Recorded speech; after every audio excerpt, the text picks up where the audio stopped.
It's now time for The Sit Down with Don Tony.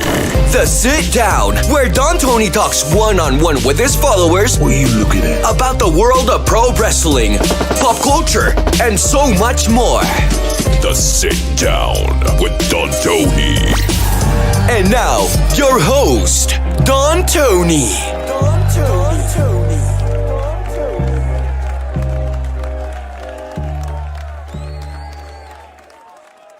All right.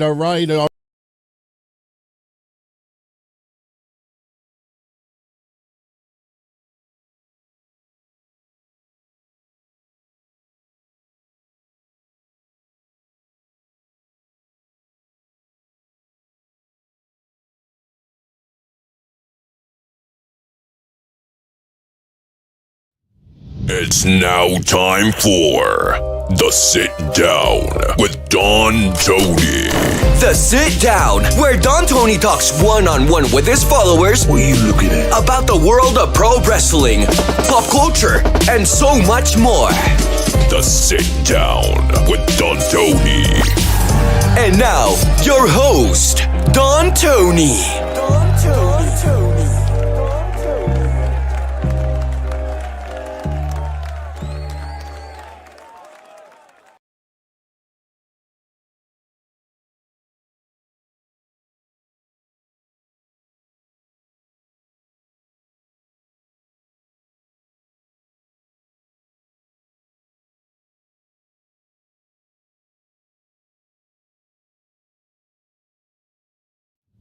It's now time for The Sit Down with Don Tony.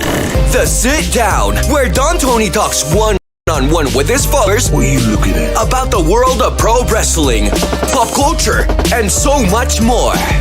The Sit Down with Don Tony. And now, your host, Don Tony.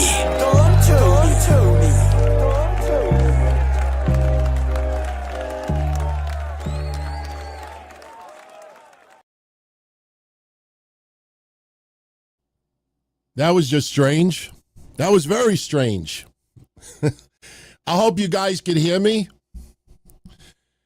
Literally, as the show started, I started hearing this big, loud humming sound. I had to literally pull my mixers, power off, and repower it. And never happened before. A little strange. Anyway, yeah, I think maybe my mixer has COVID. I'm starting to finally feel better, man. Tell you, the COVID 2 weeks ago kicked the shit out of me. And it took me about 12 days before I started feeling somewhat better. But we are here.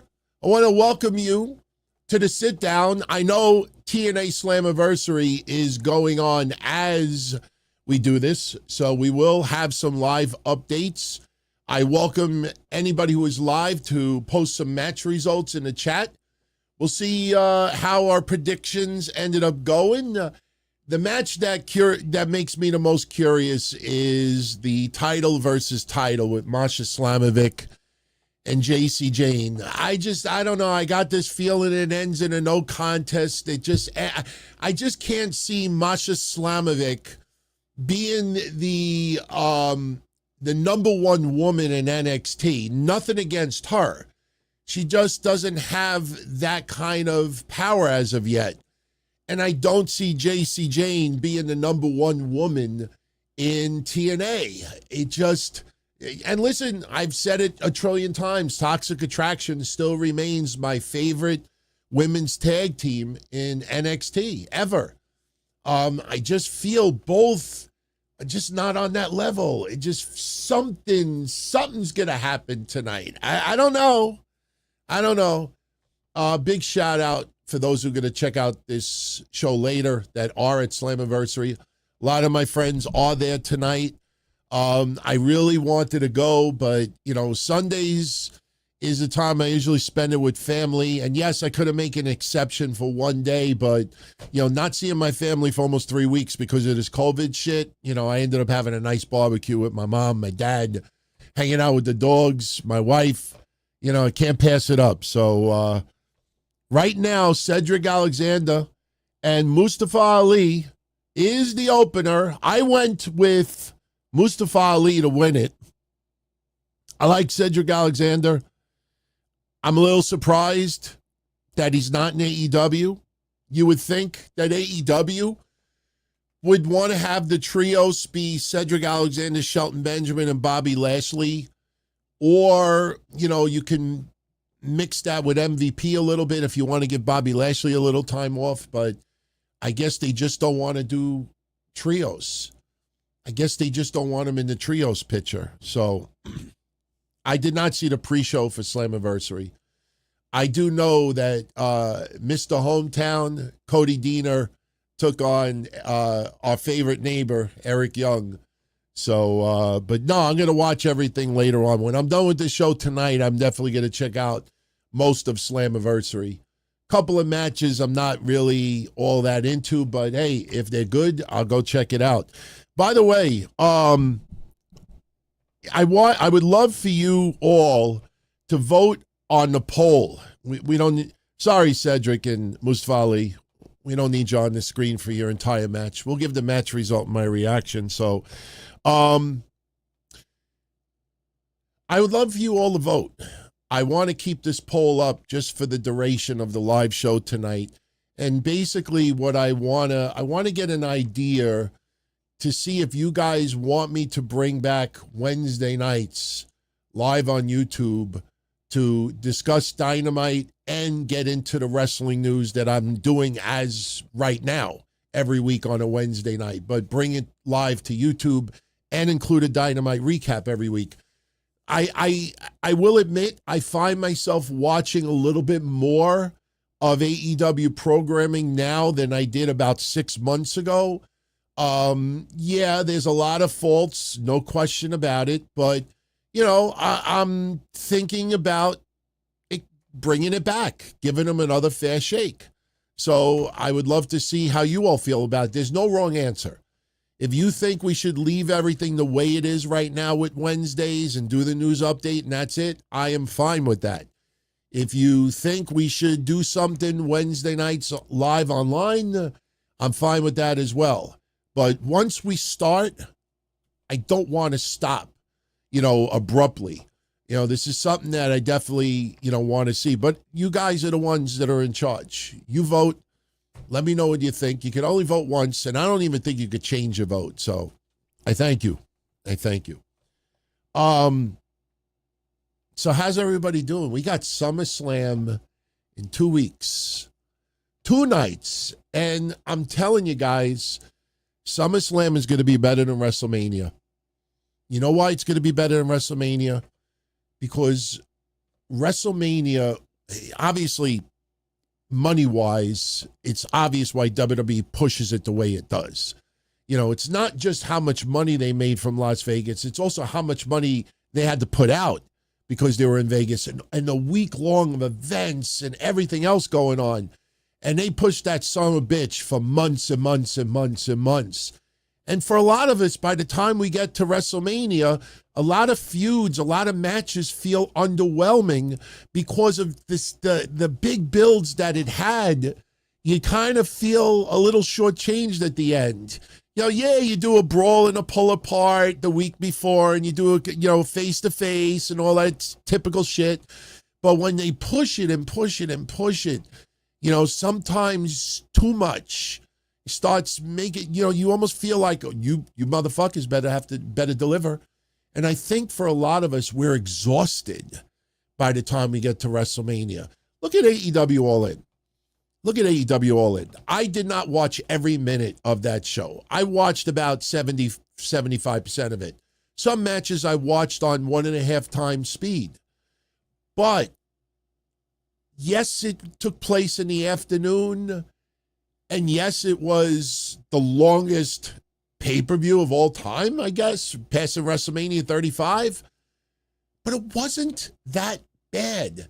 You know what I mean? It was long, but it wasn't that bad. I didn't feel drained afterwards. And I think for a lot of the matches for AEW All In, some of them were put together in a matter of weeks before. Some of the bigger matches were put together a month before. So with WrestleMania, I think we just get so exhausted by the time it happens. You're like, just get it over with already. SummerSlam is different. SummerSlam feels different.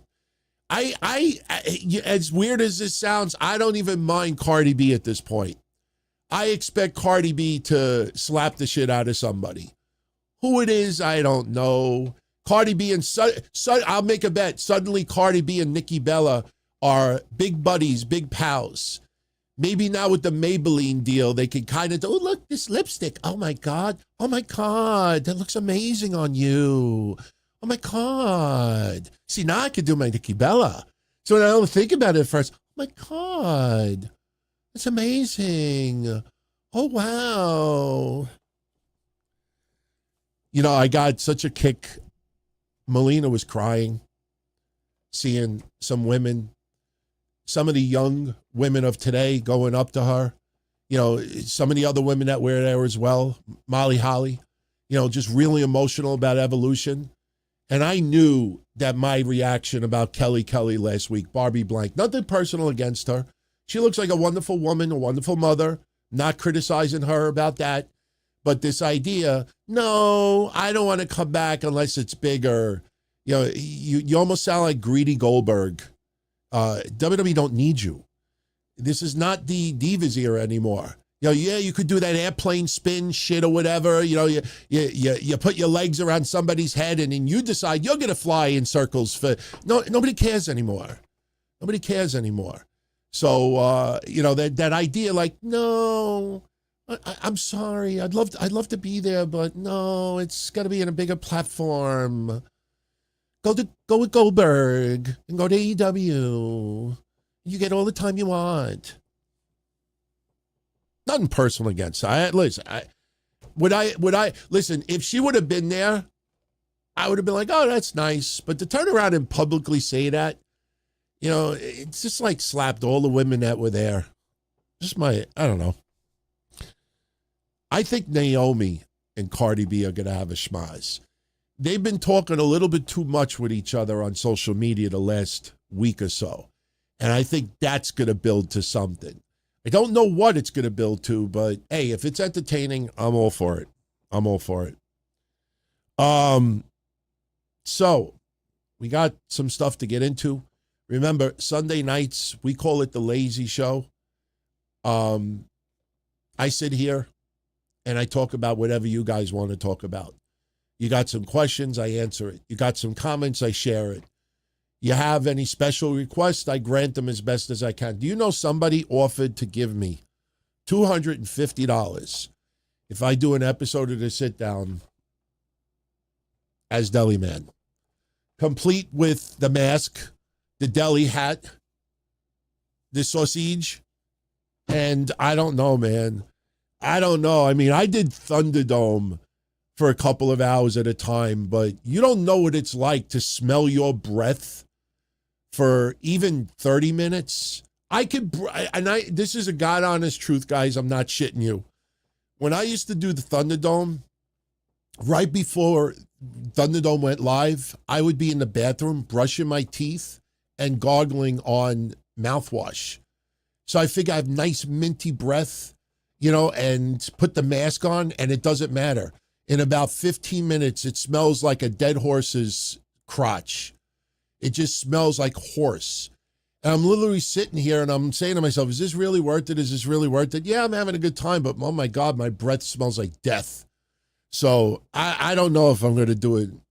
That's why whenever you see people wearing the masks, especially in Lucha Libre, if they have the mouth open, I bet you, a lot of the Lucha Libre guys that have masks, the ones that have the mouth, you know, not exposed, I guarantee you they look at the other people with the mouth exposed like, oh, you little pussy. You little pussy. You can't stand a little bit of your breath. You have to have the mouth open. I guarantee you I've never asked that question. I should have asked a couple of friends of mine back even in the XPW days when they used to wear masks. Even Mongo when he was alive, God rest his soul. I should have asked him. I should have said, do the wrestlers like make a big deal at the ones who have the mouth open? I'm curious. So, I appreciate all of your super chats. Helps pay the bills, helps me try to grow, try to improve my equipment, try to take things to another level. And I appreciate it even when you send it in advance, because it allows me to think a little bit, allows me to prepare a little bit.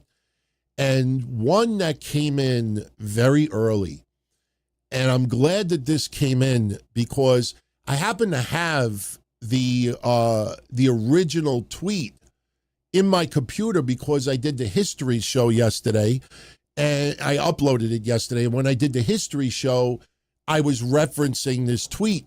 What I did not have was the tweets that followed that involved Mr. Meltzer and a few others. And why did my screen go blank? Oh, this is a wonderful day so far. Wonderful day. I'm starting to feel good, and we got to get this shit. Come on, what the fuck is going on here? Let me reset this. Sorry for everybody on the replay. All right, I think we fixed it. I think we're good. Yeah, we're good. I don't know. I'm getting some weird technical difficulties. The wrestling gods. See, I asked everybody, should we cover AEW Dynamite again live? And I'm getting all the gremlins that are fucking with me. AEW neckbeards. Don't take it personal. So, I want to share something with you guys. Yes, I'm going to put it on Twitter eventually. But, I did my own research. And I always try to go the extra mile with my research. Because I think certain things that we cover are very, very important, especially in the analytics of history.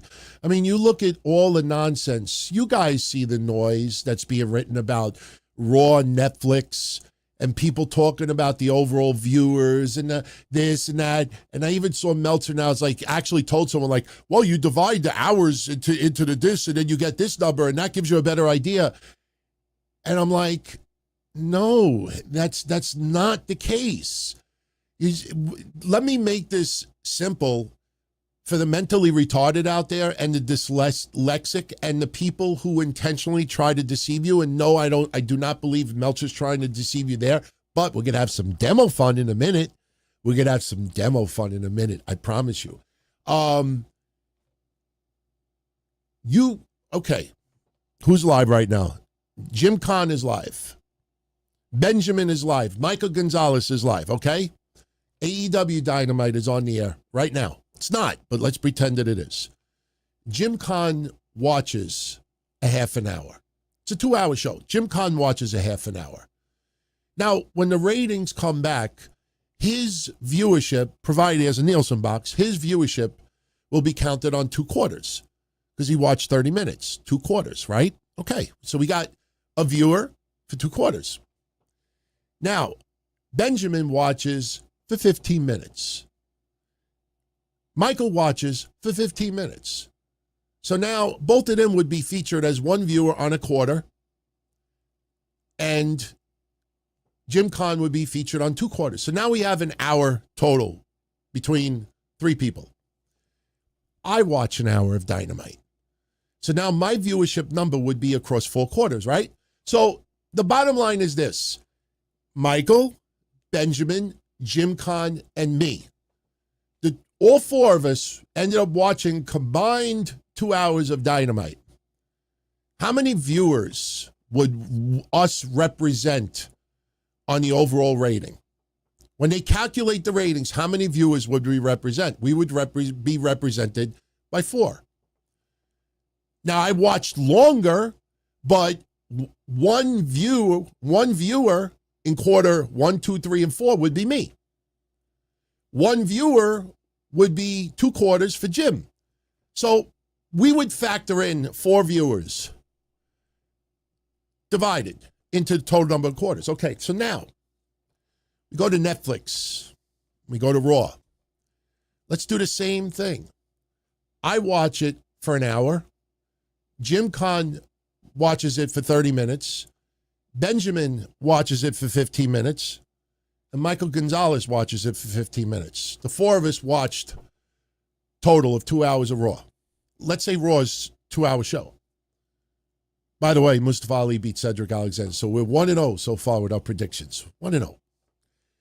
So we watched a total of 2 hours of Raw. So when Netflix puts out the rating, puts out the total number of viewers, let's see who's been paying attention to what I've been saying for months. When Netflix puts out the total viewers for that past week, how many viewers would us four be represented? When they show the 2.9 million, 3.6 million, whatever it is, how many of us would be factored in that rating? The answer is 1. Because that 2.6, 2.5 million viewers is based on watching the entire broadcast of Raw, beginning to end. Some of us have to watch the commercials. Some of us overseas do not get commercials. But that is based on beginning to end. So if I watch 10 minutes and you watch 10 minutes and Joe Schmuck watches for 10 minutes, you have to have people add up to 2 hours to equal 1 viewer. Okay? That's what these people don't tell you. And why do they do that? Selling the advertising space. They guarantee that 2.6 million people will be watching Raw for the entire 2 hours. It may not be 2.6 million different people. It could technically be 4 million people. If half the viewers only watch an hour, then the other half watches another hour. So 2.6 is not how many people watch Raw. You don't know how many of them watch the full 2 hours. I may watch 90 minutes. You may tune into it and be like, what is this shit? And turn it out after 5 minutes. That's what they don't tell you. That's what they don't tell you. So now, somebody made me an offer I can't refuse. I'm going to make you an offer I can't refuse. Who sent this in? I should have known this in advance. Police Squad. Thank you for your generosity, Mr. Police Squad. DT, I'm sending this early, hoping that you can have this available for the stream. You mentioned a few times about an old Tony Khan tweet that sparked the media obsession about the demo. Please post it. Okay.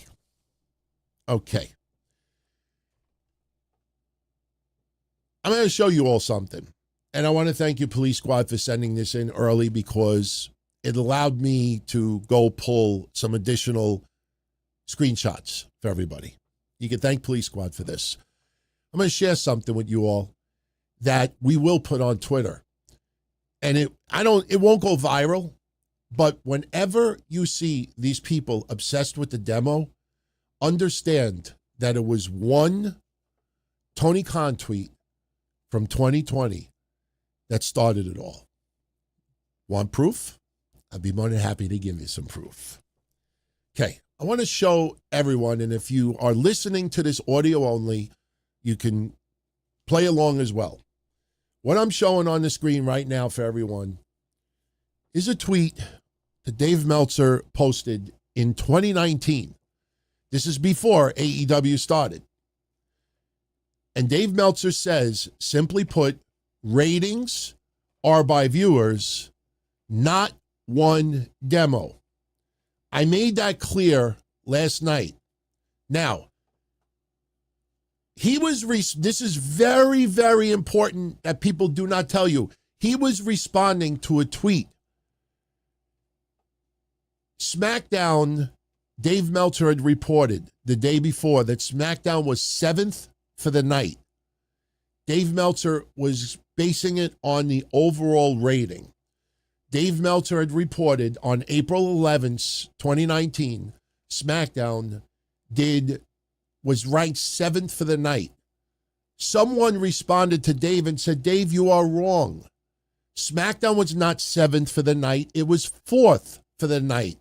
Where did this viewer, Craig, get 4th? The demo.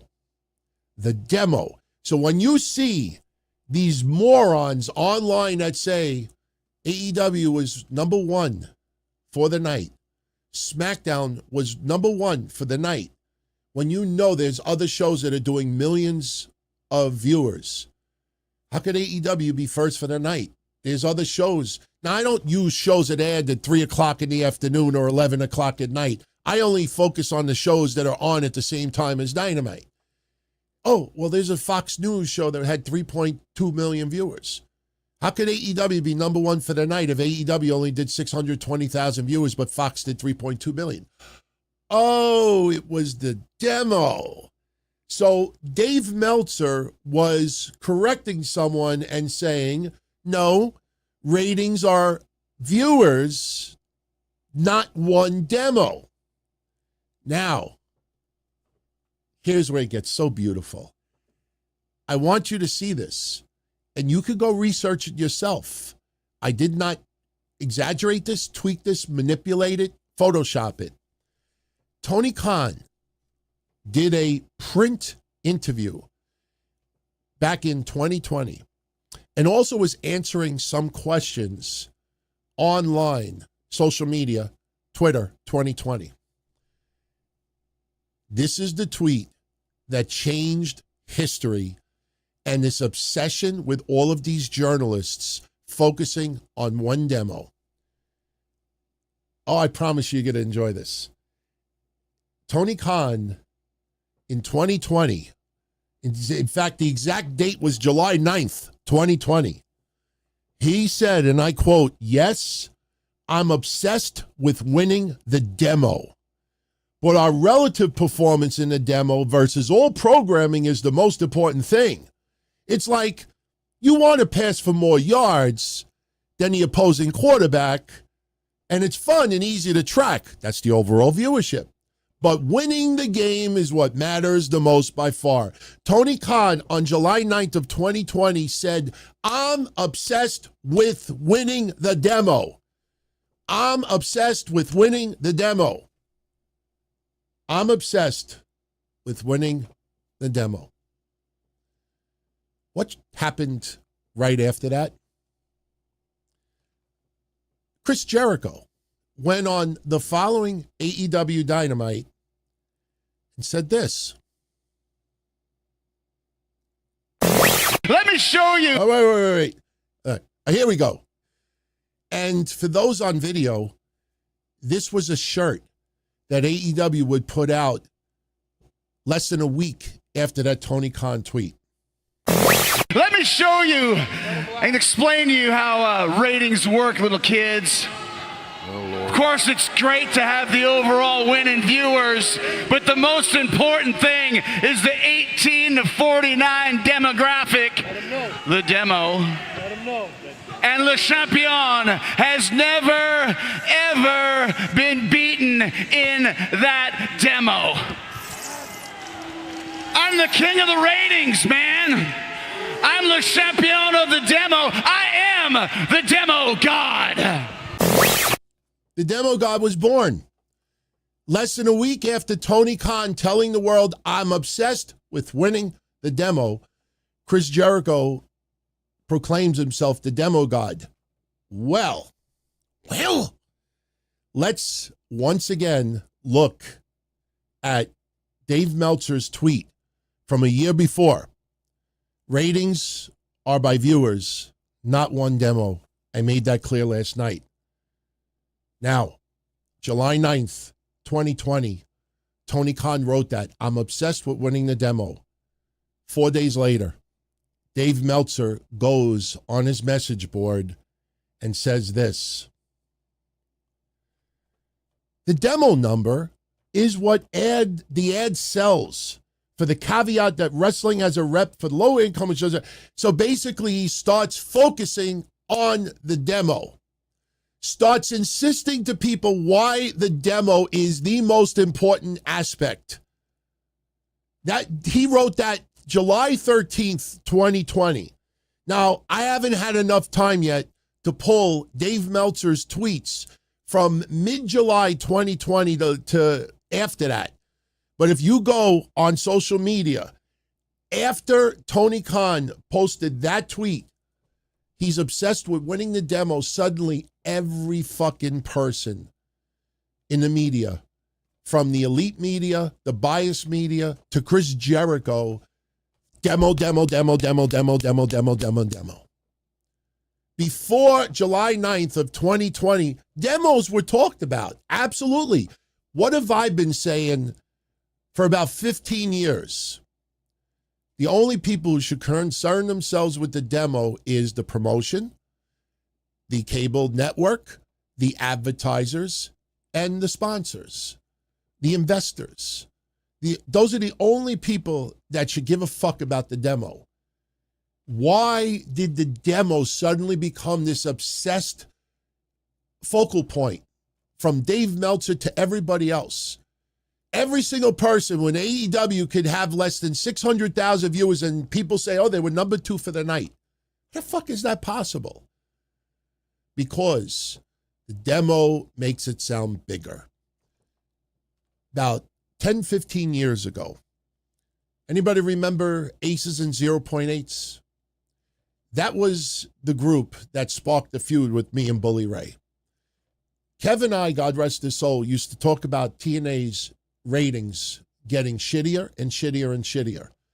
From 1.6 to 1.4 to 1.2 to 1.1. Then they started doing the Aces and 8s. And Bully Ray was going to marry Brooke Hogan, and he was getting his ass kicked for weeks and weeks and weeks. And then suddenly, after getting his ass kicked, destroyed, he's the leader. And I remember one night on TNA, they did like 4, maybe 5 video segments throughout the night to try to convince us that it all made sense. Why Bully Ray was it all made sense. Despite everything that we saw with our lying eyes, no, they were prepping him to be the leader, toughening him up. And the ratings went lower and lower and lower. And we created a shirt, Aces and 0.8s. Because those motherfuckers dropped that rating all the way down to 0.8s. Where am I going with this? Take note of what I've been saying.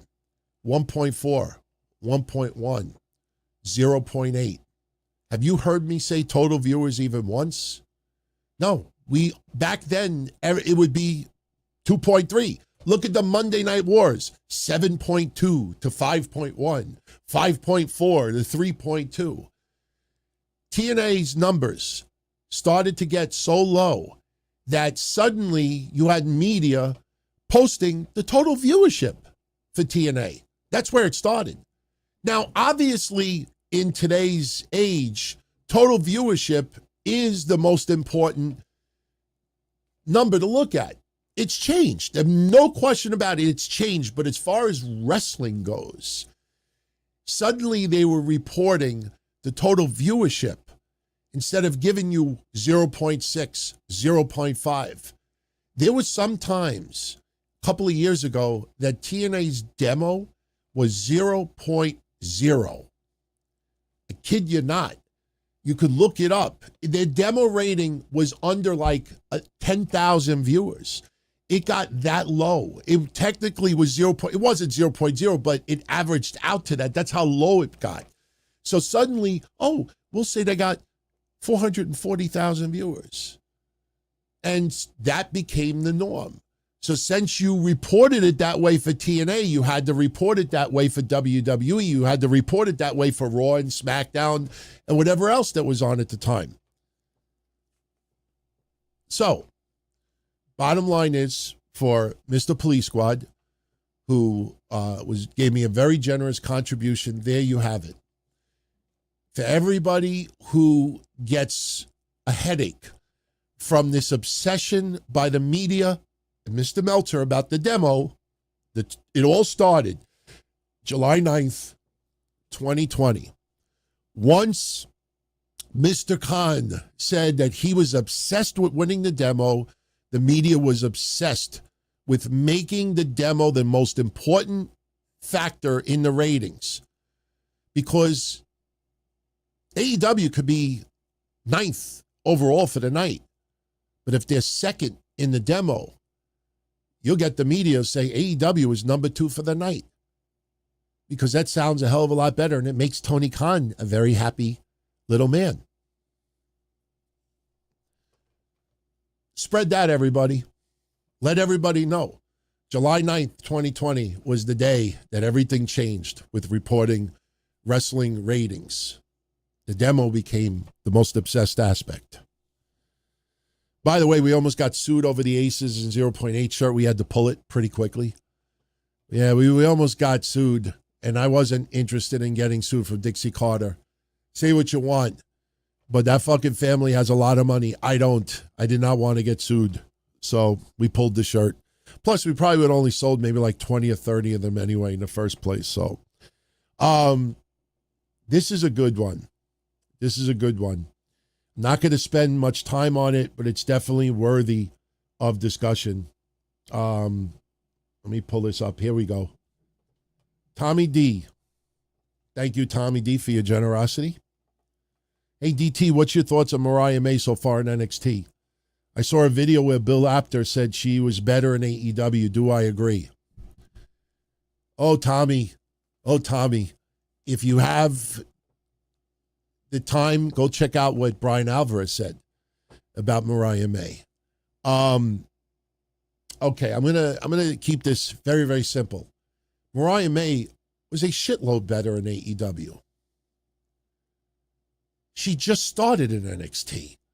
They're rebuilding Mariah May as Blake Monroe. She's in developmental. They're developing her character.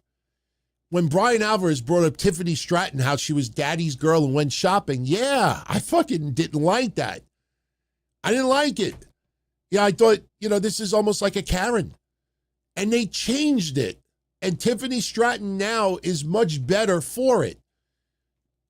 WWE does not know exactly what they want to do with Blake Monroe yet. She just fucking started. So anybody, no disrespect intended, Bill Apter. I love that man. Honestly, I would seriously donate a part of my body to help him out if I possibly could. As long as it didn't fuck me up. I'll donate some hair. How's that? My hair looks a little short tonight. By the way, the dog father is in the house. With all due respect, anybody comparing Blake Monroe to Mariah May in AEW is very foolish right now. She just fucking started. And if we want to go a little further, for my friends who are live right now, putting aside Toni Storm, what's Mariah May's greatest feuds in AEW? Besides Toni Storm, what's her greatest feud? A second greatest feud in AEW. I'll wait. I'm not going to wait that long. What's my point? She was in AEW for over a year. She was in AEW for what? 17 months? 16 months? And she's best known for a feud with Toni Storm. 17 months. Her only claim to fame is I feuded with Toni Storm. Is that her fault? No. My point is this. This is not shade on AEW. My point is this.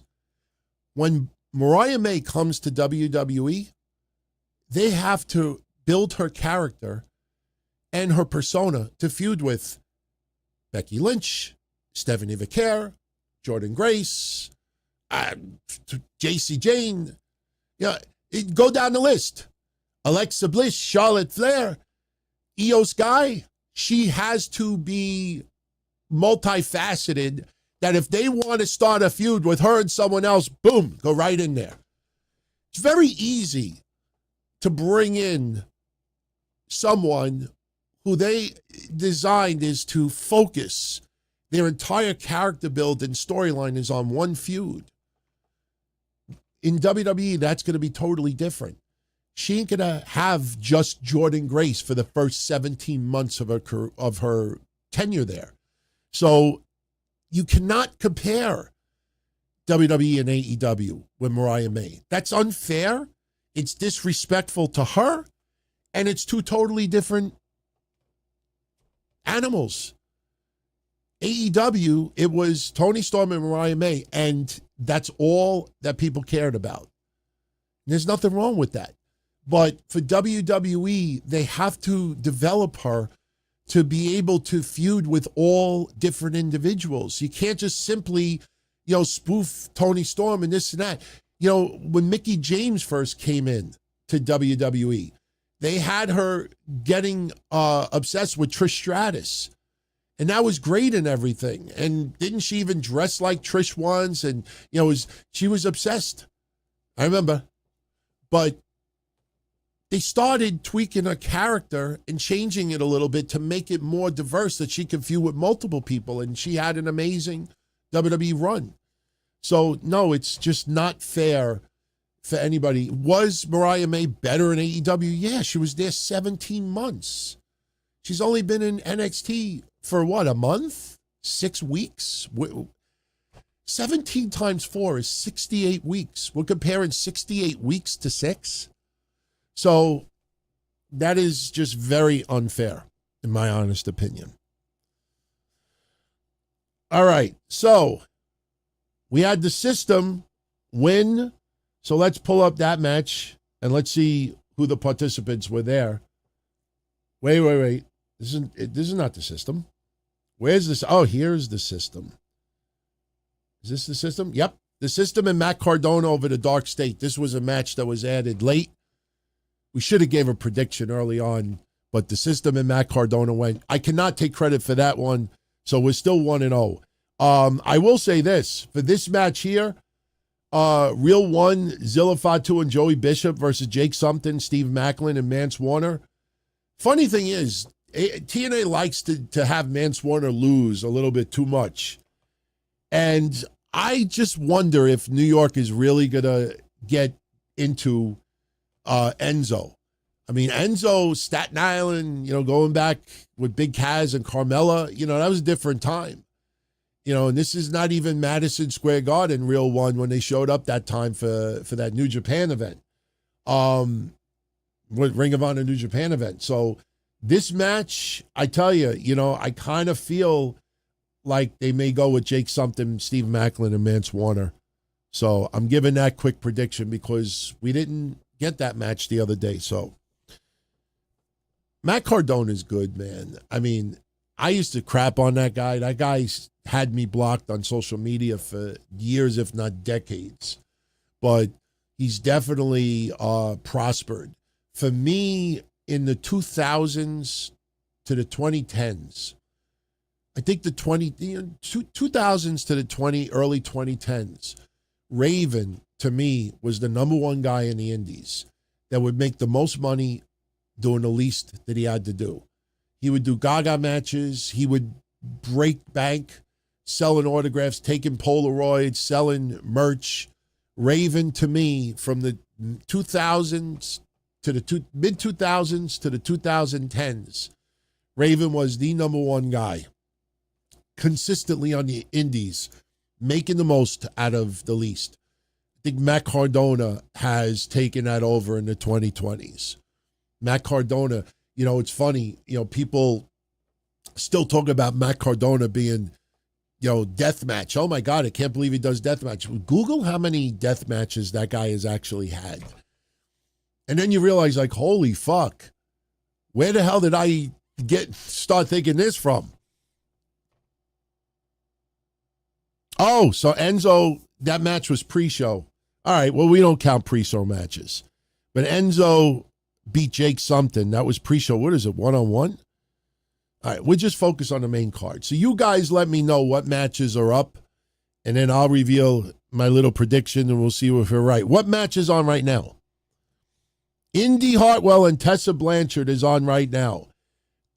Indy Hartwell is very over in New York. She's over in wrestling, period. But I just feel you got to piss off New York a little bit.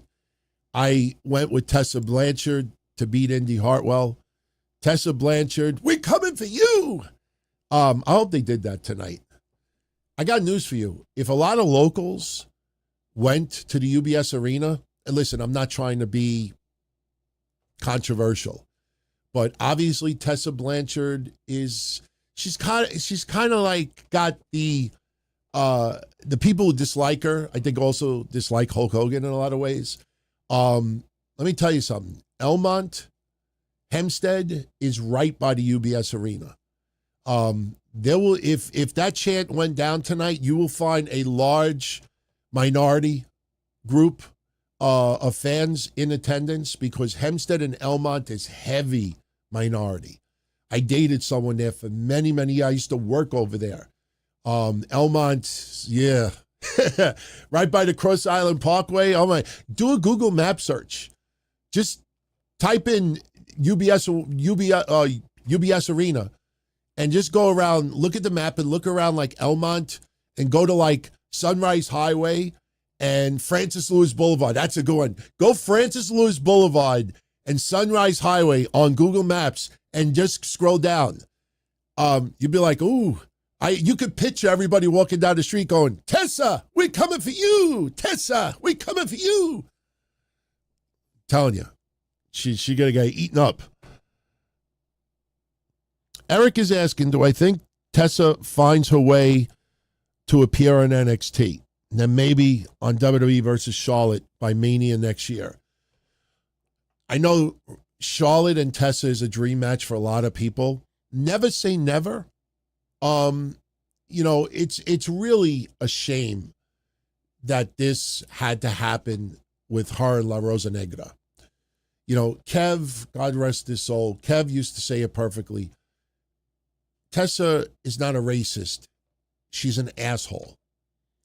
There are a lot of assholes in wrestling. And, she has mended fences with La Rosa Negra. In my heart, I believe that she said it. I think she did. Because sometimes you say something, not because you're racist and not because you feel that your race is better than somebody else's. Sometimes you say it just to piss somebody off. And that's not justification, but I'm man enough to admit it. Back in the late 80s, 1990s, when I used to go to clubs, and you see a guy there that's wearing like the wife beater shirt, that looks like Jersey Shore before Jersey Shore was ever a thing, and he's trying to pick up all the ladies and he's being a real dick, what do? You question his manhood. That's the worst thing you could do for somebody who thinks they're a playboy. Make them feel like they're a girl. And that's the worst thing you could do. You could talk about their mother. You could talk about their grandmother. You could step on their cat. But you dare try to claim that I don't have balls? That's the worst thing you could do. You're driving down the street and somebody cuts you off. And you go to a light and you look at that person and you turn around and you say something really derogatory about, based on how they look, because it'll piss them off. You may have no hatred whatsoever to a gender, someone's skin color, or ethnicity. But you know damn well listen, what did people used to say? What was the stigma that Chinese people used to have in New York especially? Why don't you get your license? You don't know how to drive. They used to say that everybody who was Chinese didn't know how to drive. It's fucked up. But you get cut off and you get at a red light and you roll your window down and it's somebody Chinese. So I guarantee you people would immediately jump all over that. So it's not right. It's wrong. Especially these days, you can get shot over it, get your ass kicked. Especially you got somebody record you while you're saying that, you're dead. You go online and somebody catches you saying that. That's why, if you remember, my issues with some people that have been documented on the shows, and I just realized that I am so sorry to Rams fan. I was supposed to do the Scarface intro, and I totally fucking forgot. I'm going to put it in my computer before I disconnect it tonight. Next week, it'll open up the show. You got my word. I promise you that. But, when I played those clips of me cursing people out, all I would say is, you dumb bitch, where did you get your fucking license? What are you, fucking stupid? You matarats? I don't use skin color or ethnicity or anything like that anymore because, no, So with Tessa Blanchard, my point is, I always felt that Tessa Blanchard was an asshole, like Kev said, not a racist. And I do believe that she said it. In the heat of the moment, she said it, and then she couldn't admit to it. You admit to it, that's it. It'll stick with you for the rest of your life.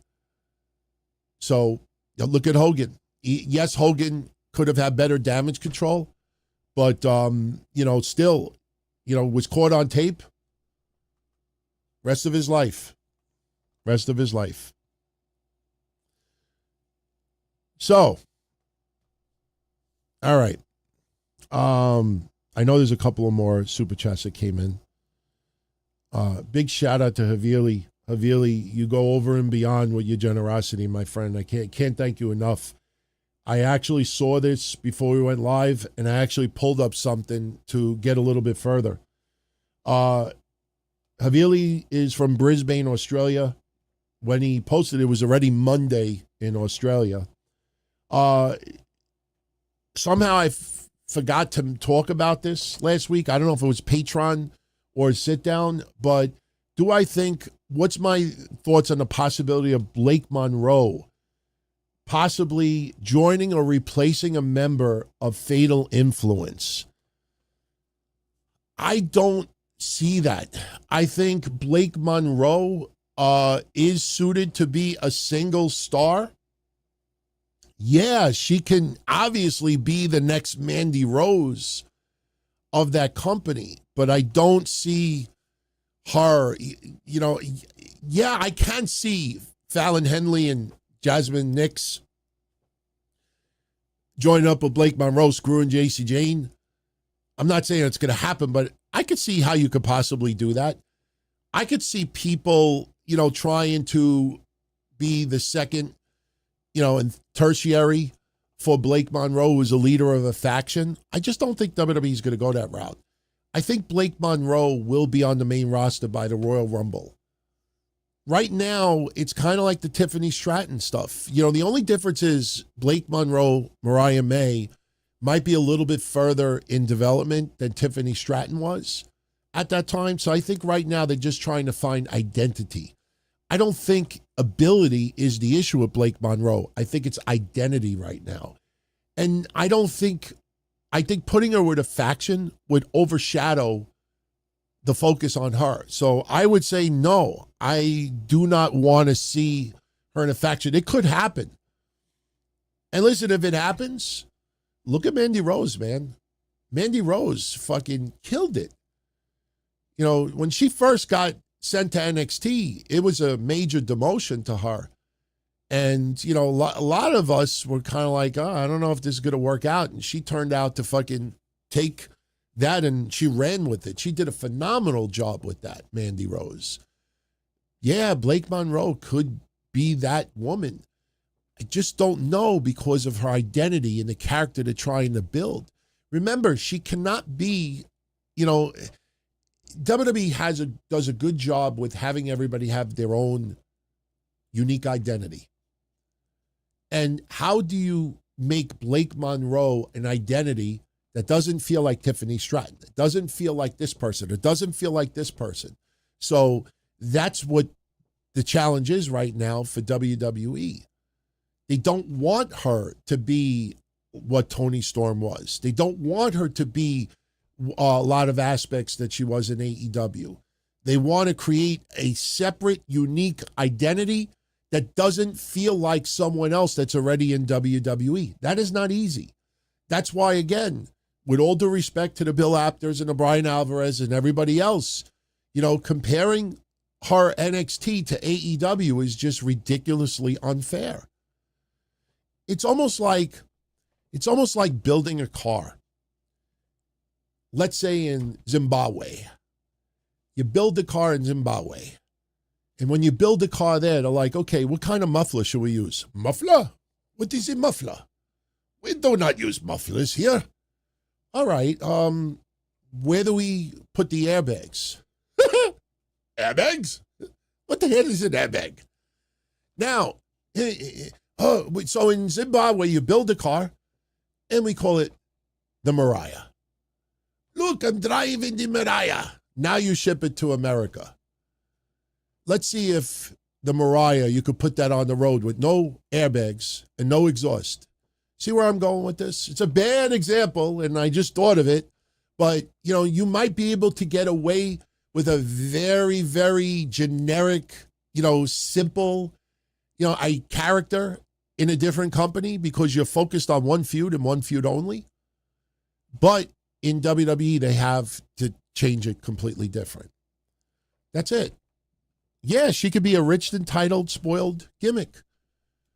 But is that going to be over the top? I don't know. I mean, if I got paid, more, not from you guys, but I'm saying if I worked for a wrestling company, I would obviously dedicate a shitload of time trying to figure this out. Guys, gals in the media world, stop comparing Blake Monroe to her work in AEW. It's not fair. It's not fair, especially this soon. Pete Dunne and Matt Riddle, the Broserweights. Who would they have lost the NXT tag titles to? And who would have turned on who? Because for those that don't remember, Pete Dunne and Matt Riddle, to me, was a fun tag team in NXT. And it got all fucked up because of COVID. And obviously, it didn't go as far as it should. If COVID wouldn't have hit, and this is what Havili is asking, if COVID wouldn't have hit, who would they have lost to and who would have turned on who? In my opinion, Pete Dunne had to have turned on Matt Riddle. Pete Dunne would have attacked him, broke his fingers, and just sit there and go, Pete Dunne has to turn. Matt Riddle was too much of a babyface, simple, loving life guy that you don't turn him heel. Pete Dunne would have been the one to turn on Matt Riddle. Who do I think they would have lost to? Well, their team was in 2020, if I recall, because it was the very beginning of COVID. And at the time, Imperium was still in NXT. And I also think, what was 2.0's team name in NXT? Were they called Everrise? I know it was Ever something. I used to say Evermore. I think it was Everrise. I think they would have lost the tag titles to either 2.0 or they would have lost it to Imperium. And I honestly think Imperium would have been more of the likely candidate. Because remember, Pete Dunne, NXT UK, Imperium, I could have seen that connection to it. So I think Imperium would have defeated them for those championships. Man, that's a team that should have gone further in WWE. That was a fun team while it lasted. Thank you, John. John says, yes, it was called Everrise. Yeah, I do remember that, Everrise. I still, what an awful name of a team, Everrise. I could picture, hey, it's rising all the time, ever and ever, forever and ever, it's always rising. Ooh, look, Everrise, it's always rising. I don't know what the fuck. Everrise sounds like a morning orange juice or coffee. Like a low-budget coffee. You walk into like a bodega, like, yeah, you sell coffee? Yeah, we got instant coffee. Second dial. And you look and it says Everrise. And you got some Spanish lady going on the cover. Everrise. Thank you, Avili. I think you sent, oh yeah, you did, because I made a list. That's not the list. This is the list. He continued the countdown of SummerSlam's greatest matches. Okay, listen, before anybody starts thinking I'm going racial, you could have a fat Italian lady on the cover like this. You could have anybody you want. I don't know, most bodegas where I come from, everybody that owns it is Spanish. It's not knocking. And let me tell you something, good for them, because they own a business. I have an insurance office. I'd rather own a bodega. I'd probably make more money that way, especially with after school, people walking in. I know when I went to school, we used to go to a local candy store and get those fucking, remember those, with those little juice cups? They look like a grenade. Anybody remember the grenades, like cherry and orange and grape drink? They were like 25 cents. You would walk in and you would be like, hey, I got $1. And you just drink all four at the same time and it's nothing but sugar. Those were great, man. Remember the foil top? There was no bottle cap. It was just foil. And you had to be really careful when you packed it out because I worked at my dad's store. You couldn't stack them on top of each other. And the foil, they would tip over. Those were good, man. You guys got to go do a Google image search. Look at 80s 25-cent drinks, and you'll see them immediately. So what I did, Havili, WWE's continued the countdown of the greatest SummerSlam matches of all time. They have gone from 25 to, I think, 12 now. And I'm going to read everybody what WWE's put out so far. For me, top 10 is what I'm focused on, but I will tell you all this. A lot of you may not know this. In 2014, which is a very interesting year that they decided to do it then. In 2014, WWE did a top 25 SummerSlam match of all time. And if you do a little Wayback Machine search, you might even be able to find it on Google still. I don't know if WWE has that page available on their website. But in 2014, because I looked at my wrestling news, we covered it in 2014. There was a top 25 list. I don't have that list in front of me. I'd have to go back and listen to the episode that Kevin and I did.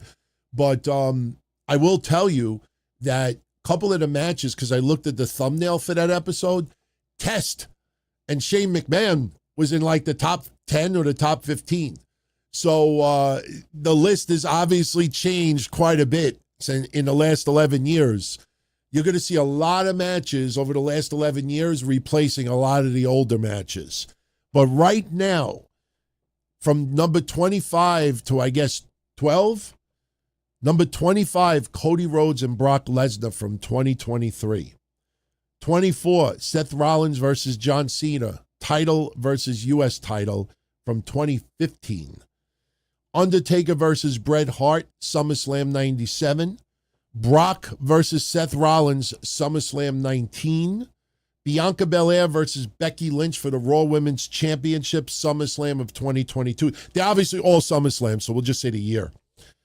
Randy Orton versus Christian, no holds barred match from 2011. Brock Lesnar versus The Undertaker, 2015. Jeff Hardy versus CM Punk, TLC from 2009. Steve Austin versus Kurt Angle, 2001. Rey Mysterio versus Eddie Guerrero, a ladder match from 2005. Roman Reigns versus Brock Lesnar versus Samoa Joe versus Braun Strowman from 2017. The Rock versus Triple H, 1998. Roman Reigns versus, I mentioned that one already, excuse me. John Cena versus CM Punk, Undisputed WWE Championship from 2011. Roman Reigns versus Brock Lesnar, Last Man Standing, 2023. And John Cena versus Daniel Bryan, SummerSlam 2013. I will tell you, from this list, Brock versus Roman from 2023, I'm surprised is not in the top 10. That match, yeah, it went off the rails when he had the fucking, what was it, that commercial equipment, and he fucking lifted the ring up, and Roman just rolled to the side. That was cool, man. I'm surprised that match is not in the top 10. Obviously, you're going to get your Bret Hart Bulldog. You're going to get a lot of the usual ones. I don't think you're going to be able to really replace that many. I mean, I'm not trying to be sexist, but I expect a women's match to be in the top 10 that probably shouldn't be there. And listen, it's no shade as far as women go. My point is what we talked about last week with Evolution. Remember Evolution in 2018. Remember the way women's wrestling was still looked at in 2018. There was this craving, this need, this want for more time. And the Sasha Banks and the Becky Lynches and the Baileys, the Charlotte Flairs were only on the main roster for 2.5 years. Liv Morgan was just a thing, not even a thing yet. You look at a lot of the women at that time, they did not have those opportunities like they do now. So 2018 is only 7 years ago. SummerSlam hasn't happened yet this year. So you only have 6 other years to choose from. And they already represented, I think, 2 or 3 of those years already. So what does that tell me? Prior to 2018, how many women's SummerSlam matches would you put in the top 10? I can't think of any right now. So my prediction is you might find one women's match in that top 10. You could be like, they're only in the top 10 because they're women. I know it's fucked up to say, but I just gave you an honest, detailed explanation as to why I think you'll find that there. So that is the list so far. And am I watching WWE Unreal? Yes, I am. Absolutely will. I'm looking forward to it. I already have, a grasp as far as what it is. We talked about Jey Uso is going to be a big, big focal point of this.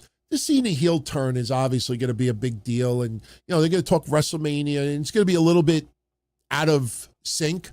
They're going to not go in order. But, there's a few things that I really want to see how it goes down. And let me remind everyone, no one else has reported this, but I was told, I don't want to get too deep into it, but I was told from someone who I'm friendly with that works there that a lot of people appreciate. No, it's not Cross. So everybody thinks immediately, by the way, happy birthday to Cross. Definitely looking for, speaking of Cross, they have filmed some content with some of these wrestlers. And I was told from someone who I trust that works there that there's going to be a season 2. There's going to be a season 2. This is not going to be just the first, one and done.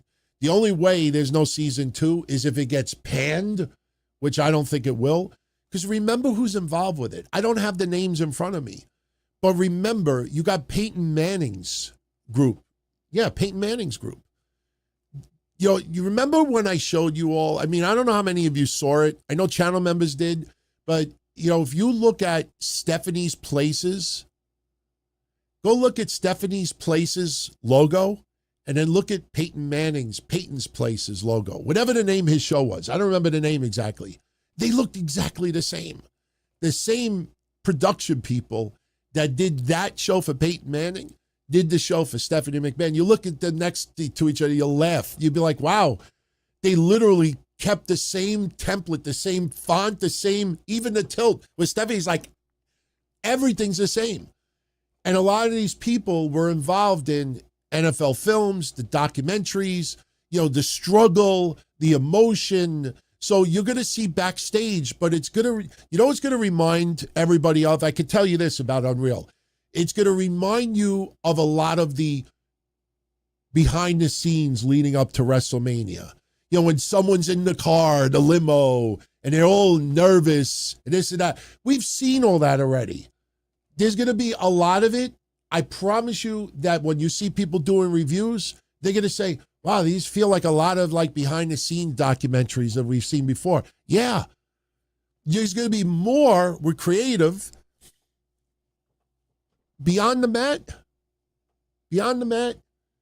when they show creative in the back, you're going to see a little of that. It might give you a little bit of beyond the mat vibes, but it's going to be done in a much more professional way, obviously. So what happened with Tessa Blanchard and Indy Hartwell? Yes, I'm absolutely going to watch it, Avilia. And thank you once again for your generosity. I very, very much appreciate that. Thank you, my friend. So what happened? Give me some results. Give me some results. We got to share it. What happened with Tessa Blanchard and Indy Hartwell? What happened? There's like a 6-second delay for my friends out there when we don't get an answer quickly. Indy Hartwell won. But Tessa beat her up afterwards. That sucks. So we're 1-1. All right. So we're not going to run the table tonight. What other matches have we had so far on the main card? I know we have Mustafa Ali beat Cedric. Tessa lost, attacked Indy Hartwell. JC Jane and Masa Slamovic now. Wow, that's interesting. I'm still think it's going to, I just can't see either one be. Let me put it this way. If there is a clear and concise winner, they are not keeping that belt for more than a couple of weeks.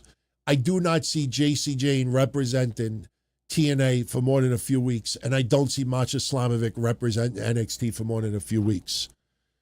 And this, again, is no shade. I am fans of both of them.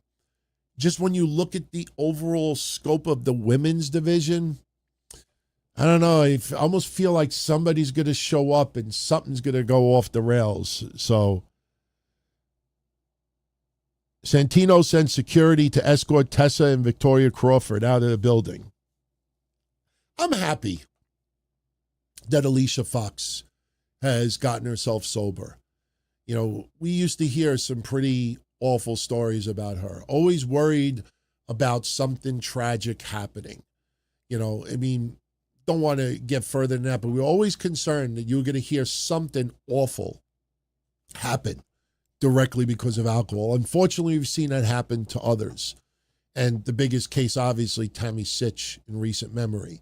But nice that she has definitely been able to overcome. That's a disease she will have to live with for the rest of her life. Go talk to Jeff Jarrett. Go talk to Kurt Angle. Go talk to others who battled serious alcoholism. That is a disease that stays with you for the rest of your life. That's why, and I'm not trying to be politically correct here, I'm just telling you like it is. When you see some of these people celebrating, I'm 5 months sober, I'm 2 years sober, I'm 2.5 years sober, I'm 5 years sober. A lot of people will see that and they'll be happy for the person, but some people will see that and say, yeah, we all go through shit. I don't need to know every fucking time. It's important to them. It's success. It's battling something that, you know, will be with you for the rest of your life. Jeff Hardy, this is a lifelong struggle now. Anybody that has been involved with that. I'm sure a lot of you have had family members go to, some of you may have gone through it yourself.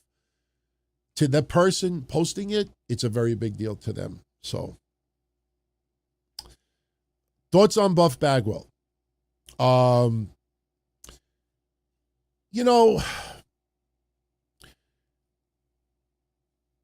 I'm not trying to be a dick for saying this, but in my honest opinion, when I saw the thumbnail that Maven posted, I'm like, I just thought it was awful taste. You know, it's like, you know, you're like, oh, Just Incredible, going to show up your house. And when I open the door, I want you to act like, you know, you're looking at your mother naked. And Just Incredible opens the door. I'm like, man, you know, this is how much you need ad revenue for? Like, I'm not jealous. I'm not looking to get hundreds of thousands of views. I just felt like when I saw he dedicated his life and now he's losing his leg, I'm like, man, fuck you. Seriously, I just thought it was in bad taste. And I'm not a Buff Bagwell fan. You know, for those that don't know, he's going to get his leg amputated. I don't know if it's been amputated already. If it's not amputated, then honestly, Maven, go fuck yourself for posting a thumbnail to make it look like it. Has his leg been amputated already? I just don't believe it's been amputated because everybody in the news world would have said, please say a prayer for Buff Bagwell. He's having his leg amputated today. It's been amputated already? All right. My apologies, Maven. All right. My apologies. So it's a real picture. No, I don't feel stupid. I just feel like, man, you know, like anybody else could have covered that story. Like him, it's just like, it just feels like it's an ad grab. You know what I mean? It's just, I don't know. You know, when I see the other videos that he puts out and, you know, the shock value and to try to, I mean, I know this is a business to him and good for him and fans like his stuff. I'm not telling him not to do it. I just felt like, you know, in my honest opinion, Buff, you want sympathy? You don't fucking go to the ad whore Maven first. Because this guy, you know, what was it like to get body slammed? Vince McMahon was a dick. My biggest heel. My favorite this. I like, and this is who you run to. Well, you can't run to them, but this is who you run to for your first story? I don't know. I just felt like, it was more of an attempt to click on a video than giving a shit to Buff Bagwell. Does that make sense to everyone out there? The way it was presented, Mr. Huffman, the way you presented it was you were more concerned about us clicking on your video than actually giving a shit about Buff Bagwell. Because quite honestly, I don't remember a lot of people saying, please say a prayer for Buff Bagwell. He's going to get, maybe Buff Bagwell kept it to himself. Maybe he didn't tell anybody originally. I mean, I don't know. I just felt like it was an attempt to make me watch a video than actually care about Buff Bagwell. You know, did Maven put anything on there like the proceeds from this video will go towards Buff's expenses? Did he put up a GoFundMe? Did he make a donation? Is there anything on how we can help Buff? If there is, then I will sincerely apologize to Maven right now. Can someone, I'm sure someone out there has seen the video, is there anything on there that it says he donates the proceeds, or is there something set up where we can help him? I don't know. Someone's going to check and let me know. So I will definitely let you all know. But, you know, listen, Buff Bagwell, and I mean this sincerely, I pray for him. I pray for him. I had a car accident in 96. It almost killed me. I'm still dealing with major injuries. You all know that already. I don't know how I would have been able to deal with life without a leg. Yeah, they got prosthetics now and everything like that, but emotionally, I don't know if I could have handled it. That is some rough stuff. I've had family members get their legs amputated because of diabetes. We've talked about that before. I sincerely offer my thoughts to Marcus Bagwell. I don't care how much of an asshole he was in wrestling. I don't care if he did fucking rhinoceros steroids. I don't care what he did in the past. He did not deserve to get his leg amputated. Just really sincerely feel bad. Listen, he says he wants to wrestle again, even with a prosthetic. Hey, look at Zach Allen. If Buff could do that, good for him, man. Seriously, I cannot knock that. You know, when I had my car accident, a lot of you know the story. I wanted to play softball. I wanted to play softball so fucking bad because I used to love playing softball. A lot of you seen the video of me hitting 3 home runs in a game. There's video of it, me in my pink shirt in the 90s. And my friends, after about a year and a half from my car accident, invited me to play. And I couldn't hit the ball. Everything I hit went on the ground or I just missed.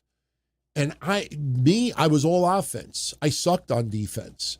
I was awful on defense. A lot of times I would pitch in softball because I couldn't play any other position, or I'd be catcher. And I literally sat there and they're giving me lobs and I'm there and like 50 swings. And I think I might've hit the ball once. And I sat there like in shock saying like, why can't I hit it? It doesn't make sense. I had the swing. I had upper strength still. Why can't I hit it? And I went home and I was devastated from it. Never, ever hit again. I went on my honeymoon.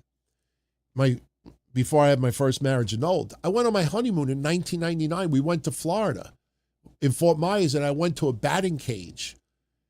And, you know, I told, you know, my significant other at the time, I said, I want to go in a batting cage.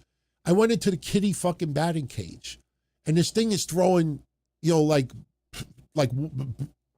basketballs. Like literally a little kid could have, I sat there, stood there and was missing everything. Couldn't understand. And now I know why, because my hip was so fucked up, I couldn't push off. And you have to have leg strength also to swing. But I was devastated. You know, the one thing that brought me joy physically, you know, wrestling was different though. Wrestling, I did wrestle crap stuff, but, you know, I was strung up on painkillers to masquerade the pain. You know, I wasn't Kurt Angle territory with painkillers, but I was able to take enough painkillers that, hey, I feel pretty good. And I was able to do what I could do. But, yeah, and I feel bad for him. I really do. Seriously. All right. Let's get into a few more questions. Let me go down this list. Thank you again, Favili, for your generosity. I'm looking. Oh, okay, this is a good one. I appreciate this one because I actually never plugged this guy before. Peter Grippo from Brooklyn says he totally popped when he saw my Mike Adamle post. He's a big fan of Jaguar Gator 9. I recently found his channel. For those that are football fans, if you're interested, and if you go on his page, tell him I sent you. There's a guy that does a couple of YouTube channels called Jaguar Gator. I think he does Jaguar Gator 9, Jaguar Gator 8. I think he live streams also. And, you could see that he's trying to find his niche as far as doing videos. And he tries to be, very original. And he talks about unique things over the years. And he had posted, I guess today, that Mike Adamle, the worst NBC football play-by-play announced commentator of all time. And I clicked on it this morning when I woke up and I watched it. And obviously we know Mike Adamle from WWE and Jeff Harvey and all that stuff. Listen, I get that Mike Adamle has dementia. I get it that people think that he might have had CT issues since 1980. For people out there that do not want to talk about Mike Adamle's negative history doing play-by-play or WWE, if you're going to turn around and say, oh, we shouldn't be talking about it because he has dementia, so we shouldn't talk about how bad Biden was because he's got dementia also, or prostate cancer. Think about everybody in our lifetime who has failed at something, and somebody says to you, you shouldn't criticize that. That person is sick. You shouldn't criticize that. That person is dealing with illness. No, when things were going good, you get paid. When things are going bad, you get criticized. Mike Adamle commentated on NBC, check this out, in a football game in 1977. 1977. And he kept saying the wrong players' names. I think it was the Packers game. I think so, but somebody handed the ball off at this guy named, I think, Ivory or something, and he's saying a totally different name the entire game. How does nobody get in his earpiece and say, stupid, you keep saying the wrong name? After the first time he says it, somebody even write on a piece of paper, Mike, his name is this. Nobody corrected him. The entire game, he kept mentioning wrong people's names. He got fired right after that. So it's an interesting video. And listen, it sucks he's got dementia. I feel bad for him. Believe it or not, guys, I think he's like 75 or 76 years old now. He's not a young guy anymore. We remember him in the WWE because he still looked very young, but he's in his mid-70s now. He's my dad's age. And I feel bad he's got dementia, but no, you still, if he's the worst of all time or screwed up, yeah, you talk about it. You don't get exempt because you have an illness. Oh, I have cancer, so you can't talk about me now. Joey 924 used to do that shit. That's what led to the falling out. That's actually what led to the creation of the Don, Tony, and Kevin Castle show. Because Joey 920, I have no ill will against him anymore, but he's wheelchair bound, a lot of you know, and he would be a real asshole towards me. And when I would fight back, he says, I can't believe you're talking like that to somebody in a wheelchair. And that's when I did the Sopranos thing. I played the Sopranos theme song once, and I played the part where it says, "Go to get my gun." And he literally thought that I was giving him a death threat. He was going to call the cops. And I said, go ahead, you moron. What are you going to do? Tell the cops I played a song? But, I feel bad that somebody gets sick, but doesn't take away the fact that, they're the worst ever. We're supposed to forget about the bad performance of a baseball player because they get sick. And if we're going to be a total dick right now, we could say he's got dementia. He doesn't even know we're talking about him. I guarantee if Mike Adamle was watching Jaguar Gator 9's video today, Mike Adamle would be looking at TV like, that guy's shocked. Wow, he's so bad. I wouldn't want to be him. I am a fan of Jaguar Gator 9. I am. We don't ever want to see somebody ill, obviously. But I just, when I was looking at the feedback, I was like, people like, it's very disrespectful to talk about that while he's battling dementia. Eat a Snickers. Steve Joseph, thank you for the 2 spots. Cedric's wife is Big Swall. Tony Khan disrespected her. Yeah, and I always thought they were going to mend fences, but for a lot of people, and I'm not defending Tony Khan, I'm not criticizing him, I'm just bringing up a fact. Does anybody remember when Big Swole was there? I mean, obviously, we remember her most for that god-awful match with Britt Baker that time in the dentist office. That is just the worst of the worst. But the thing with Big Swole is this. At that time, a lot of people were accusing AEW of not hiring not much black representation. I think that's the better way to put it. I do not believe for 1 second that Tony Khan hires people because they're black. I do not believe WWE does that anymore. I do believe Vince McMahon back in the day really wanted to make sure he hit quotas, all across the globe. But at that time, AEW did face controversy of not having enough black representation. Now, I mean, it's tremendous, the black representation. And let me make something clear. It's not because Tony Khan just decided to hire a whole bunch of black people. It's because there are some very, very talented men and women in wrestling that have earned that spot and were hired and given the opportunity, and they ran with it. You see Swerve and you see Mercedes, and look, Bobby Lashley was already a Hall of Famer, and you go down the board, and my God, even people that I really don't have an attachment to, but you look at AR Fox and you look at other minorities out there. Let me put it this way, and I swear to God, I mean this sincerely. I don't ever look at like AEW now and say, oh, this person's only on TV because they're black. I don't even say that with WWE anymore. And I used to say that about women in wrestling. Sometimes I would feel like, this match is on TV because they got to put a women's match on. We kind of felt like that with Saturday night's Man event. Remember from a few months ago? No women were advertised. And I said, you watch last minute, they're going to have to throw something in there.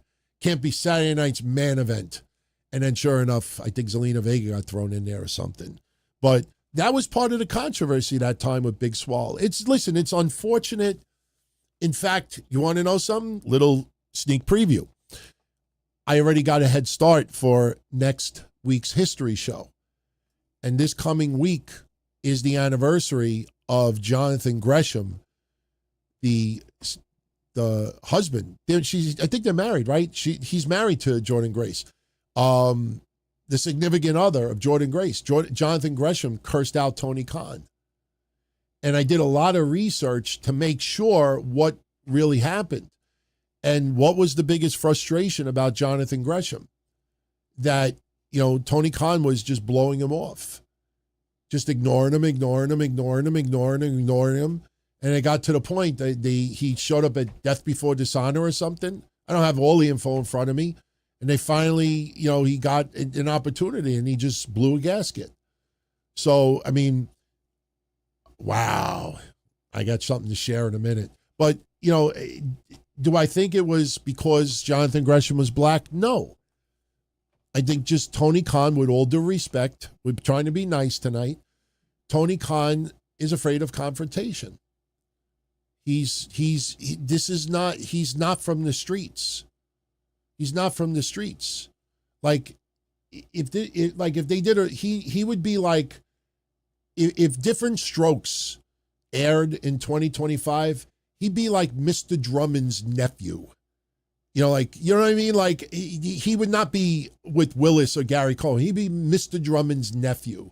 Like, the person who would walk in there with he'd be like 3'1" and like 9 years old, and he'd have this like 3-piece suit with the vest and everything, and his hair would be pushed back, and he'd be clean cut and everything. Like, hi everybody, where's my sippy cup? Tony Khan is afraid of confrontation. When CM Punk got in his face, he thought he was gonna die. My life was in danger. Motherfucker, you don't know what life in danger is. You know what I want to do?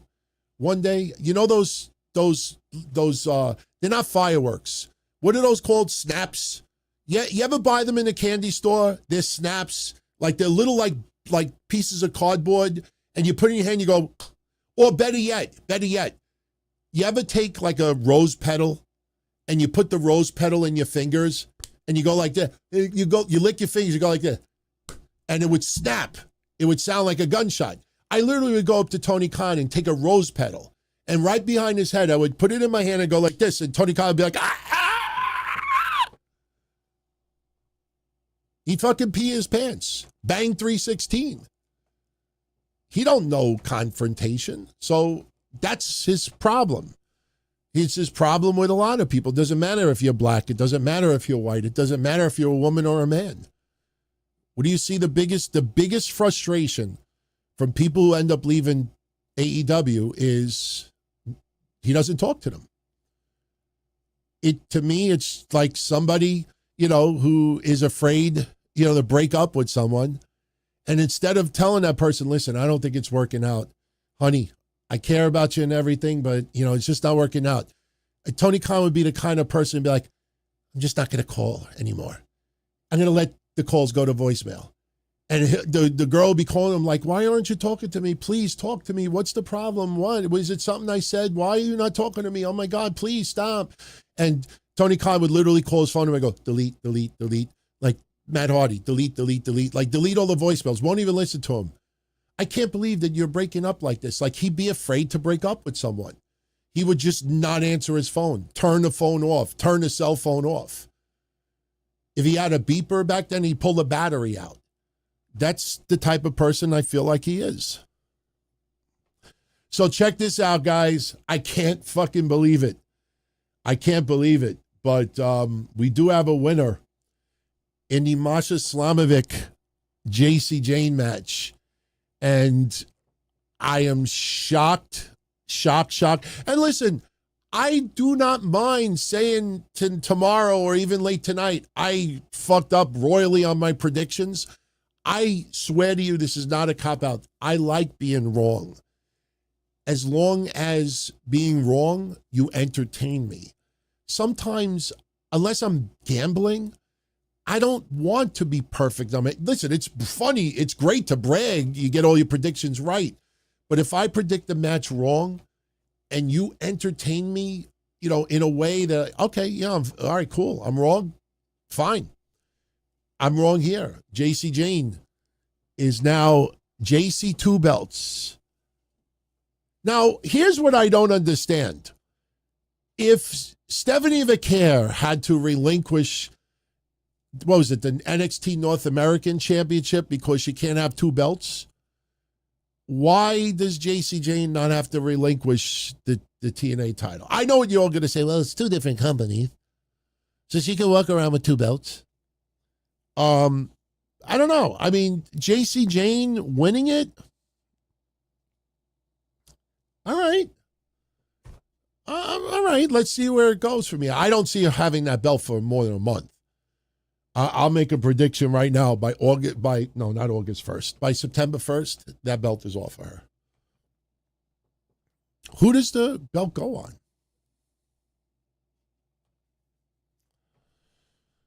But congratulations to JC Jane. She beat Masha Slamovic. She now holds not only the NXT Women's Championship, but the TNA Women's Championship, the Knockouts Championship. So, okay. You know what I notice? I don't know if you guys notice this. You don't see many NXT wrestlers holding. Excuse me. I said that wrong. You don't see many TNA wrestlers holding NXT titles. Have we all noticed that? I mean, I'm not saying that it doesn't happen at all, but it seems more like, we got a few too many people on our roster and, you get a little extra work and a little extra exposure. Well, kind of feels like where AEW was going during the COVID era with TNA, but it didn't get to that level because the TNA wrestlers never really showed up on Dynamite. If we leave out Gallows and Anderson and, oh, by the way, Don Callis, this past week is the anniversary of when Brian Alvarez and Dave Meltzer reported that he was assaulted by a fan at Triple Mania and he was bloodied and concussed and this and that. And we saw the footage like a week later, and it literally was nothing. And the thing you always remember from it was this guy is pulling Don Callis off of Kenny Omega, and Don Callis is like, what the fuck is going on? Because he wasn't expecting it. And all you hear Don Callis in the background going, Conan! Conan! Conan! It's beautiful, man. It's beautiful. So congratulations, JC Jane. Very, very cool. Hey, NXT representing. Now that I think that means Trick Williams loses the title. You cannot have two NXT wrestlers holding the highest championships in TNA at the same time. Do you go Mike Santana because they're in New York? Because remember what I said with predictions. If Mike Santana wins the TNA World Championship, you have to do it in New York. Because that's the biggest pop that he'll get. Not saying he wouldn't get a pop other areas of the country, but in New York, he's home. He's a homeboy here. So you're going to root for him that much more. I'm not saying that Mike Santana is going to win, but I said on Wednesday that if he's going to win the championship, he's going to do it here in New York or nothing. But I think now Trick Williams more than likely has to lose that championship. You cannot have two NXT stars holding both belts, in my honest opinion. So, all right, I saw this come in before. Jim Khan, he's into the drama of the D'Angelo split, yet it feels like something's missing and he cannot put his finger on it. I don't want to get too deep with Italians and the mafia and the storyline. The problem is they went early on so deep with the Italian thing, with the sit downs and everything else. Remember they brought in that fucking, I don't know, he's like a soccer player or celebrity. And he was in like the fan. My point is that, you know, like, where's other elements of the family? Oh, my wife is screaming again. Don't tell me there's a fucking mouse. We had a mouse. Never had mice before. A couple of days ago, she screamed, and she said a little mouse was running by. And there's a little kid in our building. It's only four family house. And we think that the little kid might have had like a pet, and we thought it got loose and everything. So what I did was, for the first time ever, I bought traps, and I put peanut butter in it, and I got the humane traps. And I caught one 2 days ago, and I literally in the middle of the night walked to the garbage bin and dropped it in the garbage bin, let it free. I didn't want to kill it. I kind of felt bad. It was like this big, tiny. And then last night I said, let me put down the traps again, just for the fuck of it. This morning I caught two. Tiny. I'm like, we don't keep garbage around. Like, my garbage is paper. Like, I don't know where they fucking came from. But she just screamed. So hopefully it's not a mouse. Because she would open the door by now. She would have said, honey, I just saw another mouse. It was gray. Little gray, cute little thing. I couldn't kill it. I felt bad. I have those green traps that, the little flap goes down and there's like air holes. In fact, even the ones I bought, they have like 2 compartments where you can add water. Like, I see people online using like a eyedropper and they're filling part of it for water. Like, if he's going to be trapped, at least he'll have food and water. I was like, I ain't going that fucking extra mile. No. Peanut butter or nothing. You could suck the oil out and pretend like you're drinking. And I literally this morning, I walked to the garbage thing and I fucking opened it up and I let it go in the garbage bin. So that's it. Somebody I know just flushes them down the toilet. I'm like, that's awful, man. I couldn't do that. Get a cat? Nah. I got one of those things that like make them go crazy though. You can't hear the sound. Like, you plug it in and it just like, it takes like apparently like 2-3 weeks for it to work. But I guess it's like annoying right now. So if there's any still around, I mean, I've had traps on the ground all day today and last night. Well, early this morning, nothing else. But right now, I plugged in this thing this afternoon, and right now they're probably like, what the fuck is this? It's kind of like listening to opera probably to them. I want to fucking hear this. And then they keep hearing it and hearing it and hearing it. It's almost like you walk in and somebody's playing like the best of QT Marshall, like very loud on the TV. And like every time you walk in the house, you just keep hearing QT Marshall with the wind. And then after some point, like I just can't walk in that house no more. So hopefully it's that. So I think with the D'Angelo family storyline, there's bigger, powerful people that should have gotten involved now. And now it just seems like individual guys are like, you know, fighting, and that's what's missing about it. You know, like when you think of the family and you think of the other elements, like nobody's trying to take care of this or fix it or try to, it's just, you know, it's suddenly there's no family. So that's the only thing I could think of, to be honest with you. It's the only thing I could think of. Daniel-san, this is TNA's All-In moment, big stage. They own Sunday night, but he's enjoying the show like it's in NXT. Used to see TNA in Orlando. Look, I don't compare TNA to AEW. AEW obviously is the bigger promotion. You know, make no mistake about it. But for TNA and where they've been, and again, I keep saying this repeatedly, you know, when you think of, you know, people who have been let go in TNA in the last year and a half, you think of some of the people who were let go, very, very well liked amongst the wrestlers. I mean, even at one point, you know, you see wrestlers petitioning Anthem, like, please reconsider your decision. And they don't notice it from the inside looking out. We're not better than them, but a lot of you, and myself included, saw from the outside looking in. TNA was not growing. Impact Wrestling was not growing. When Tessa Blanchard was champion, they were averaging about 220,000 viewers on Access. Not saying that she was this big ratings draw, but then you have COVID, you have everything else that goes on. She leaves, and, you know, you see a little bit of AEW getting involved, which honestly, I know why they had to do it. But, you know, you realize that Scott D'Amore was very, very committed and very passionate. But after 20 years, you have Impact Wrestling this big.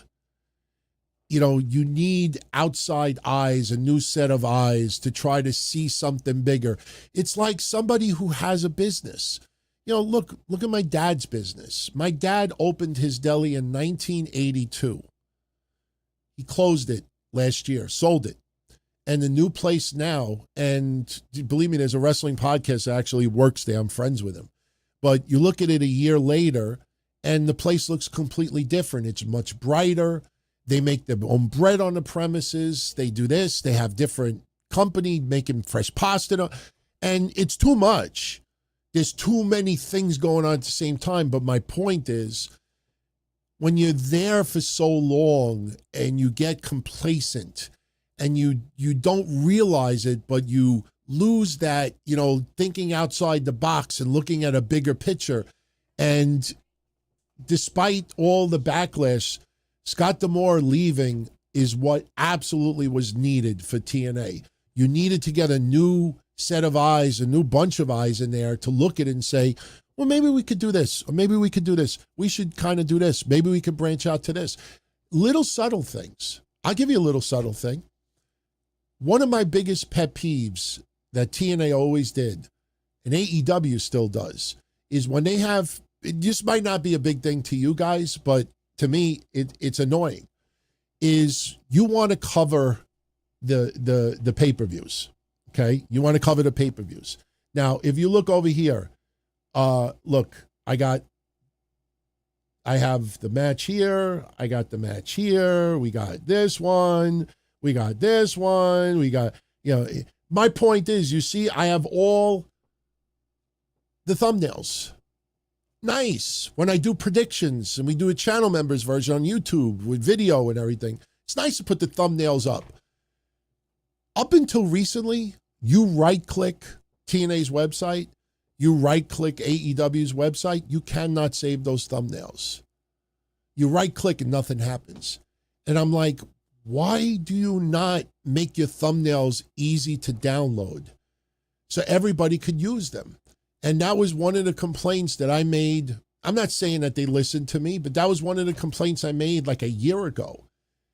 You know, they had suggestions, contact us. I'm like, you know, could you like make your thumbnails available? Because I'm kind of tired of going on Twitter and this person has a WEPM version of the file and this one has an AVIF file format and this banner is like this big. So if I make it bigger, it's all pixelated. You know, I would like to download it in one source. Now you go on TNA's website, you could download all the thumbnails. It's a beautiful thing. AEW still doesn't allow you. AEW, why would you do that?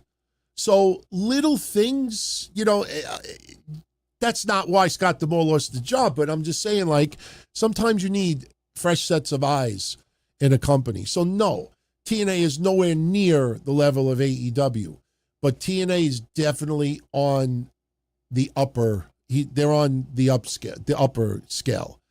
They're definitely on the rise. They're definitely repairing, rebuilding. And it's not going to happen overnight. You have to build that trust. And we even talked about it yesterday on the History Show. What TNA would do to try to cover up is give you like 15 matches, you know, or 12 matches, or, you know, 5 pre-show matches. Like they just overload it to try to, you know, get people to feel like they got their money's worth, even though they paid very little. All right. We got a Maven comment here. Got to see what this is. Sean KB, Maven is as bad as Rene Dupree. Those clowns run their mouth like they were hot shit in the WWE. Rene Dupree is an odd guy who ghosted his fans for 3 weeks. I don't think it's right for anybody to ghost anyone. Sometimes, you know, you have personal things going on and maybe you just don't want to share what they are. I'm not saying that that's what happened to him. I'm not making excuses for him. I don't know why he would ghost his fans. You know, but I'm not saying that Maven is a bad guy. I mean, but, you know, Maven is not this innocent boy in the woods. You know, Maven has had some issues in the past as well, if people want to Google it and look it up. But the thing is that Maven now, it seems like, you know, I don't get Chris Van Vliet vibes off of Maven. I don't get Ariel Helwani vibes off of Maven. I get almost like, you know, clickbait, you know, I got to get ad revenue any way I possibly can. I just, and I, listen, I think there's a reason why some of these names are gravitating towards them, because they see that he gets a couple of 100,000 views. And, you know, for Justin Credible and Buff Bagwell and some others that may be on a little bit of hard times, he might tell them, listen, I'll give you $100. I'll give you $200. You know, we'll split the ad revenue in half. And that might be appealing to some. I just feel like, to me, it's very clickbaity. And there is a respect value. Listen, I'm not trying to get soft, but I don't know if Maven intentionally tries to make it feel cold, but, you know, it just feels like more of clickbait more than anything else. I'm not saying he doesn't work hard, but it's almost like, okay, who can I whore out next to get some good ad revenue off of it? And I don't know. That's just not my style. I'm not interested in it. So honestly, if he showed up at my house like Justin Credible, I'd be like, what do you want? Like, I'd be like, hey, you know, why are you here? Like, what? Like, for what? I mean, what do I get at? You know what I mean? Like, it's like, even if you say, like, I just feel, I don't know, it just feels like, who can I use to continue my ad revenue? You see what's happened to Jonathan Coachman. I'm a huge fan of Jonathan Coachman, but without getting into specifics right now, we've talked about it numerous times in the past couple of months. You see what's become. because your boy, like he always say, eat your boy. Your boy got scoops. No, your boy got no scoops. He is turned into that because just being coach is no longer good.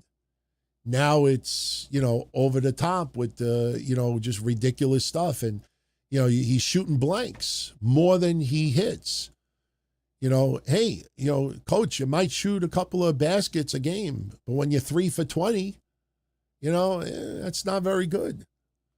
Be 3 for 3 or 3 for 4. It's still only 6 points, but I'd rather be 3 for 4 than 3 for 20.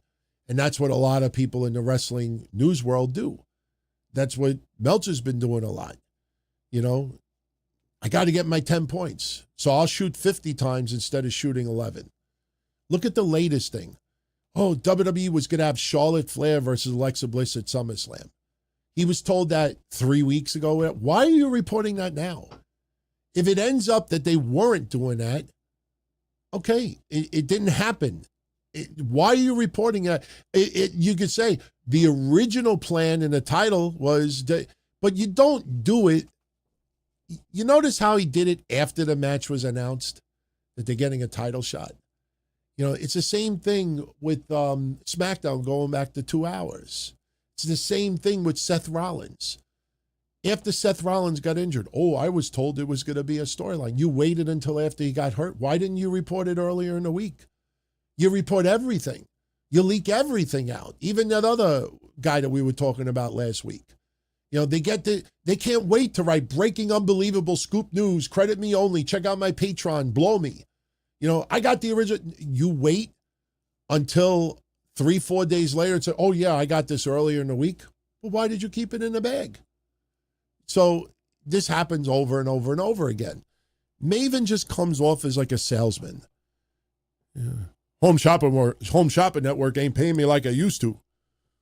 Who else is going to lose a leg? Who else is screwing people over? Who's a drug addict? I could go to their house. I'll drive to their house. I'll make it look like this. I'll make it look confrontational. We'll get $263 out of it. That's how I feel like what Maven is.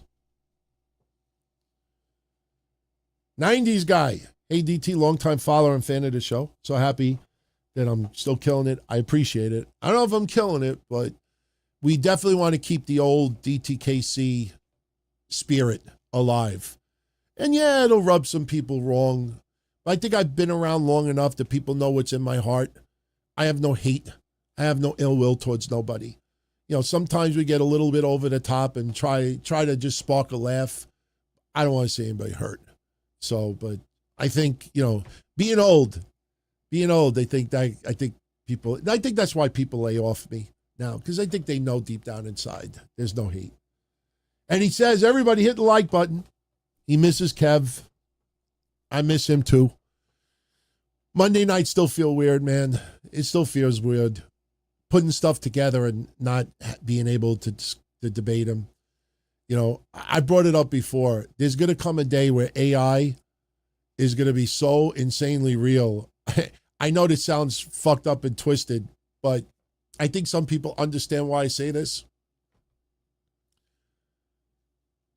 Yeah, I'll give you a good example. Anybody remember, who was it? Was it Paul Bearer? Didn't they do something with The Undertaker where it looked like Paul Bearer was there? Was that what they did? I'm drawing a little blank right now. I'm a little tired, to be honest with you. Remember when they did that, that computer, simulation that he was there? Like me, like you remember the movie Field of Dreams, okay? I never watched Field of Dreams till about maybe 10 years ago. Hologram, yes. So Survivor Series Hologram. I never watched Field of Dreams till about 10 years ago. Then I finally watched it, and I cried my eyes out. Because the idea of playing baseball with your dad, it's funny, you get choked up because I miss doing that with my dad when I was young. And the thing is, to be able to do it one more time, talk to my grandmother. throwing a baseball at my dad or something. You know what I mean? Like, it's very emotional, very powerful. And I think one day AI is going to be so fucking realistic. I got to do another episode of DTKC.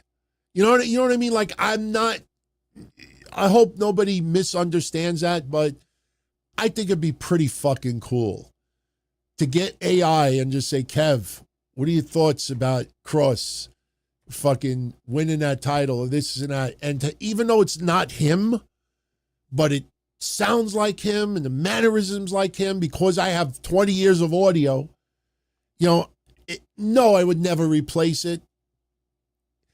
Here, I'll give you another example.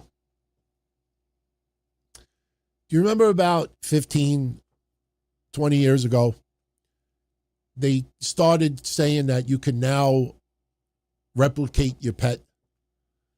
That you can actually like pay money and somehow they can, you know, reproduce your pet. When I had to put my dog down 13 years ago, a lot of you know I've cried up until a couple of years ago. It was very difficult for me to talk about it. But at one point, I truly thought about cloning my dog. I thought about, because I missed him and I wanted him one more time. Just didn't have the cash for it, and I just thought there was something scientifically fucked up about that, so I didn't do it. But I have a feeling that Kev would be honored if AI was at the point that I just one time clone his voice and be able to talk about the things that he wanted us to talk about. You know, I use Cross as an example, but that would be the perfect example. You know, like just one time do that AI and just,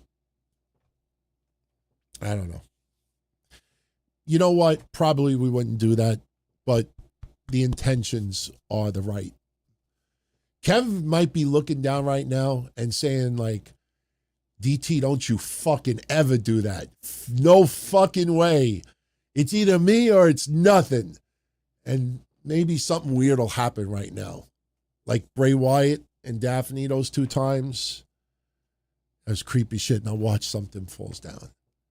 Something happened right now while we're doing this show. I'll never do another show again. I'll fucking scream. I'll scream like Tony Khan with CM Punk. Yeah, I think, you know what it comes down to? I'd love to have one more show with him. That's what it comes down to. One more. You know, like, I remember when The Rock talked about Rocky Johnson. And he said he wished he could hug his dad one final time. You know, and that got to me. You know, thank God my dad's still here and my mom is still here. How much longer, I don't know. But, you know, you always want that one more time. Just one more time. And you don't get it, unfortunately. So I guess my thought is, hey, AI might be the closest we'll ever get to it. So, Dog 29, I watched the Gogolo episode of Buff Bagwell. I don't know if there's any others out there. We were talking about Maven with Buff Bagwell quite a bit earlier. I just learned about Buff Bagwell losing his leg this morning because it showed up in my recommended feed, and I looked at the thumbnail. This is exactly how it went down this morning. I woke up, turned on my TV, opened up YouTube, saw the Mike Adamle recommended video, and I saw my other recommended videos, and I see he gave everything for wrestling. Now he's losing a leg. I looked close. I thought it said Daddy, like Buff Daddy. Says that Bagwell? And I'm like, what is he losing a leg for? And I look to the right, and I see a guy in a hospital bed with a stump. And I'm laying in bed, so I'm looking at, my TV that's across the room, and it looks like Bagwell. And then I clicked on it for like 1 second, and I see Maven in a car, and he's driving to see Bagwell. I'm like, holy shit, he really lost his leg? But again, to me, the Maven vibe I get is, nah. I'm not watching this fucking video to get the scoop on Buff Bagwell. I'll wait until he gets interviewed from News 9 Atlanta or something like that. So I haven't watched anything else. I haven't seen anything else, but I am absolutely looking into it tonight because we're going to talk about it on tomorrow night's show. I'm going to get as much information as I can. If there's any, donation things going on for him, if there's anything that I can get, I will share tomorrow. And we'll have the story. So, and see why. See why. Very cool for Lex Luger to offer his support. I'm sure Buff has been showered with a lot of love. So, that's just awful. That's just awful to hear. But hopefully he's in good spirits. Hopefully he's in good spirits. Thank you for that, dog. Tyrese, should WWE have played Leave Memories Alone for Goldberg? With everybody crying on the ramp, that would have made him happy. Listen, Greedy Goldberg, that's what I call him now, Greedy Goldberg. I've been a fan of Goldberg his entire career. I've watched it from the beginning. I understand why Goldberg became a superstar. But I'm learning more and more how selfish he has become. I get it. He wanted his son to see him wrestle. Just like now, fucking Nikki Bella wants, Mateo to see a wrestler. Just like an MVP several years ago, he wanted his son to see him wrestle. This person wants their son to see him wrestle. Like, I get it. Now, every wrestler that has a kid, they want to see their and that's fine. That's awesome. But here's the thing. Goldberg, what he doesn't understand is that he should not have been fighting for a world championship. But his final match had to be a title match. So, I said this the other day. The feud should have started in January. Now, if I'm Ariel Helwani, I immediately stop and say, yeah, but Bill, how would that have continued once Jey Uso won the championship? I think Bill Goldberg, with his overinflated head, would have just stood there with this grin on his face. Man, that's not my pay grade. That's up to them to decide. Like, I would have thrown that curveball and just watched Bill Goldberg's head explode like scanners. How could you start a storyline with Gunther in January when they're building to fucking WrestleMania and Jey Uso's going to win the world championship? No, Jay. That would have been good on WWE. Imagine WWE Unreal. Jay, we're going to have you win the belt at WrestleMania, but now Bill wants to retire and he wants to take on Goldberg in Atlanta, and Bill is a legend, this and that, and blah, blah, blah, blah, blah, blah, blah, blah. So Jay, we're going to not going to blah, blah, blah, blah, blah. You imagine Rikishi? Rikishi would have been like, brother, somebody out there, brother, please. I don't have money, brother, but I'll pay you in fish, brother. You got to take this guy, Bull Goldberg, out, brother. You got to fucking, please, you got to take him out, brother. Goldberg is just greedy. And honestly, I said this 2 weeks ago, 3 weeks ago when they announced the Saturday Night's Main Event. I said he's not in a good grace of WWE, and he's not going to be satisfied, and it's going to turn into a Ric Flair. It's going to turn into a Ric Flair. And I see it already a mile away. He's going to realize, just like Lex Luger is realizing right now, that WWE don't give a fuck about Bill Goldberg anymore. They don't give a fuck. You slight us in any way, no problem. This is a business. Fuck off. Go fuck off. Go play with your car racing. Go to Tony. And Tony Khan, what has he said? Oh, he's my friend. We've talked. He's my friend. He's my friend. And Bill Goldberg could see it a mile away. He gets somewhat of a sting run. And I could see Tony, we're going to right the wrong. We're going to give you the platform and this and that and blah, blah, blah, blah, blah. And then Goldberg will have the match and Goldberg will probably win. And then once the match is over, we'll get a news report that says, backstage news, Bill Goldberg insisted he would be fine losing his final match in AEW. Just like, remember Will Ospreay and Hangman Page? Each other lobbied for the other person to main event at All In. Blah, blah, blah, blah. And then what happened at All In? Oh, the Young Bucks insisted that they lose at All In. Blah, blah, blah, blah, blah. You see that shit happen over and over. You know what that is?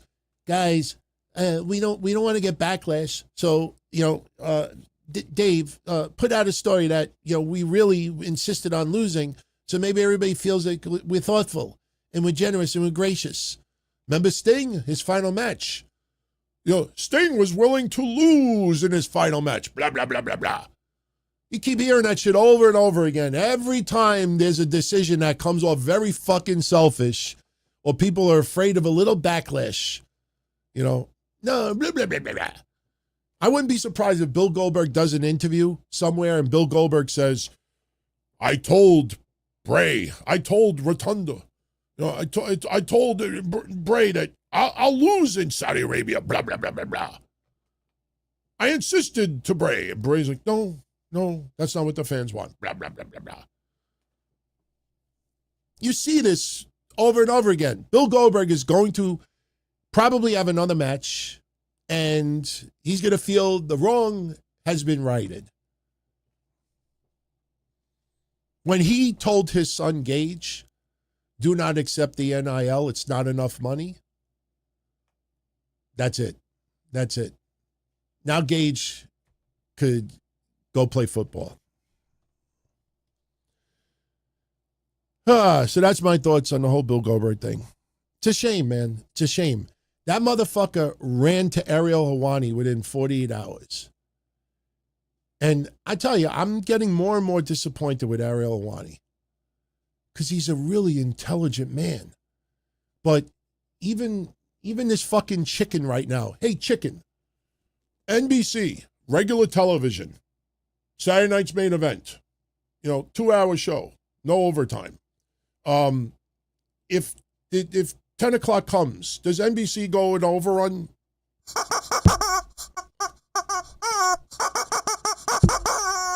That's what I thought. Ariel Helwani knew that WWE doesn't get overtime. They didn't get overtime at the last Saturday night's main event. They didn't get the overtime last year with Saturday night's main event. Not going to get the overtime with Goldberg. So they did a fucking commercial break right before it. So when he says to Bill, do you think it was NBC? Do you think it was the network's call or you think it was WWE's call? They knew the answer. That's why when Bill Goldberg said, does it really matter? Oh, sure it fucking matters.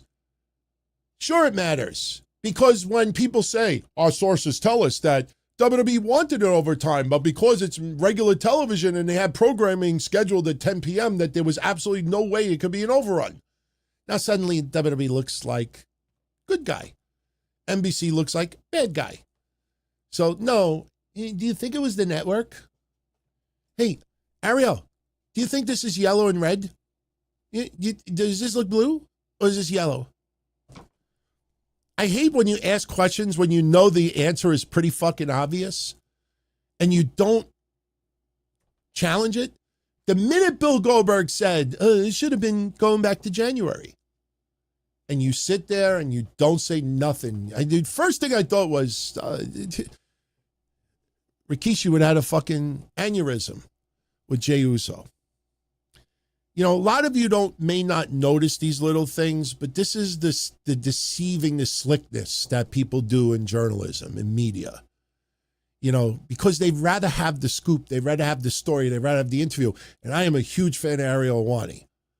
But there's a couple of times he does stuff like this, and I get it. He wants a comfortable platform, safe, tries to, toe the fine line. But again, you look at, what was the thing with Chris Van Vliet and what's the Haps? That other fucking guy. Looks like Carrot Top fuck Shawn Michaels. Not Peter Rosenberg. Who's the other guy? Someone in the chat room. Who's the other guy that WWE brings in? Sam Roberts. Oh, I know what it was. Sam Roberts and Chris Van Vliet. They were talking about something on a recent interview together. And they were talking about Michael Jackson. And they're trying to make it sound like Michael Jackson coined him. Oh, I know what you're talking about. They're talking about Matt Cardona. Matt Cardona coined himself the king of the deathmatch. Greatest of all time, whatever it is. And they were comparing it to Michael Jackson coining himself the king of pop. And they're like, oh, well, Michael Jackson coined this, blah, blah, blah, blah, blah, blah. And as soon as I heard it, because I was a huge Michael Jackson fan growing up, I'm like, no, that's not true. Fucking Elizabeth Taylor said it to him about him in the 80s. And a whole bunch of fucking MTV and other stuff were calling him the king of pop and rock and roll. And that caught on in the late 80s. Michael Jackson didn't start calling himself the king of pop. But in the interview, it just sounds perfect because it's two people saying the same fucking thing. And it wasn't even true. But, you know, nobody challenges it. Everybody comes off sounding fucking intelligent. All right. Let's continue. Javier, what's up, my friend? Thoughts on AJ Styles finally returning to TNA? For my friends that are in the live chat, yes or no, did they announce AJ Styles for the TNA Hall of Fame? Did they do anything with AJ Styles and Moose? Those are my two questions. Did they do anything with AJ Styles and Moose? And did they announce anything with AJ Styles in the TNA Hall of Fame? That's what I would like. Someone could answer me, just put yes and no, or yes and yes. I'm just waiting. Okay, so no Hall of Fame. Did you do anything with Moose? No info yet. I am very happy that AJ Styles made an appearance for TNA. I don't know why it took this long. I get it. There was rumors of the Hall of Fame last time he was injured, so that didn't become a possibility. AJ Styles has had a Hall of Fame career. I have said this 1,000 times over. When AJ Styles was rumored to go to WWE years ago, Kevin and I did not think that he would succeed on the level of TNA. For various reasons, promos and other stuff. And I am happy. I am ecstatic to say AJ Styles proved us fucking wrong 1,000,000 times over. We were wrong. AJ Styles has had a tremendous WWE career. And his career is starting to wind down.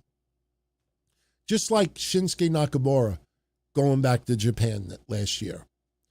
AJ Styles showing up in TNA. Didn't recently Gunther showed up at a promotion overseas in Austria? I think it was Pete Dunne that showed up in a promotion that he used to work in when he was coming up. WWE has had some wrestlers when they were touring in areas to be able to go back. Drew McIntyre did it recently, I think. It's very cool, and it's long overdue. And this is one of the cool things about TNA and NXT having a working relationship, or WWE having a working relationship, because you get opportunities like this. Now, there's a big SummerSlam match coming up with Dominic Mysterio. They're not going to overshadow that, but having AJ Styles make an appearance, even if he gets a little physical or nothing comes out of it, or this sets up a Hall of Fame appearance for him next year, whatever it is, this is a good thing. And we should not ignore history. And AJ Styles, listen, I remember he came into the Royal Rumble at number 3. Came in number 3. And I remember Roman Reigns. You remember Roman Reigns in the ring? Like squinting his eyes like, who is that? And AJ Styles came in and crowd fucking went nuts. I mean, he definitely has had a storied career. Very, very happy to see that. Yeah, I do think Ron Killings will make an appearance in TNA sooner than later. You just can't get into the habit of doing this, because then everybody expects everybody to make an appearance. So this was a nice little addition for everybody attending in New York or in pay-per-view, and it does not hurt any momentum whatsoever for SummerSlam. Raul, I did see the New Jack entrance in WWE 2K. It obviously was not going to be, NWA music, but it made me smile. It made me smile because I remember that ECW video game in 2000 or 2001. And I remember, I've told this story so many times. I remember buying that video game and, driving all the way to Suffolk County, the Walt Whitman Mall to pick it up because my local store ran out of it. And I literally brought it home. It was Extreme Revolution, whatever. I don't remember what it was called, but I brought it home and I put it on. And I remember the arena. And I don't remember who the first wrestler I used, but I definitely used New Jack. But if you didn't move the wrestler, they'd be like this. And I'm like, what the fuck is this? And I literally tried to brainwash myself that this was an amazing game, but it sucked. The game sucked. So now to have New Jack in a WWE quality game. But you want to know something? If you check out Wayback Machine and go on my website, wrestling-news.com, we used to do creator wrestlers for Here Comes the Pain. And there's a creator wrestler there for New Jack. We did creator wrestlers for everybody. So, it's not like we never played as New Jack before in a wrestling game. But to have an official, character, that's pretty cool. That is pretty cool.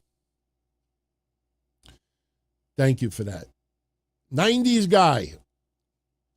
Who do I think is the best overall wrestler right now? In July, work rate, promos, charisma, it factor, whole damn thing.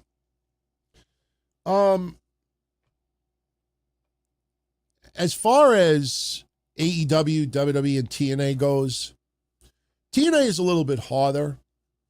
TNA is a little harder because, Joe Hendry kind of had that momentum, but that's kind of hit a snag a little bit.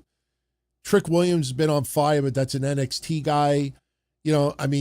There's individuals that I really enjoy. Mance Warner I get a kick out of.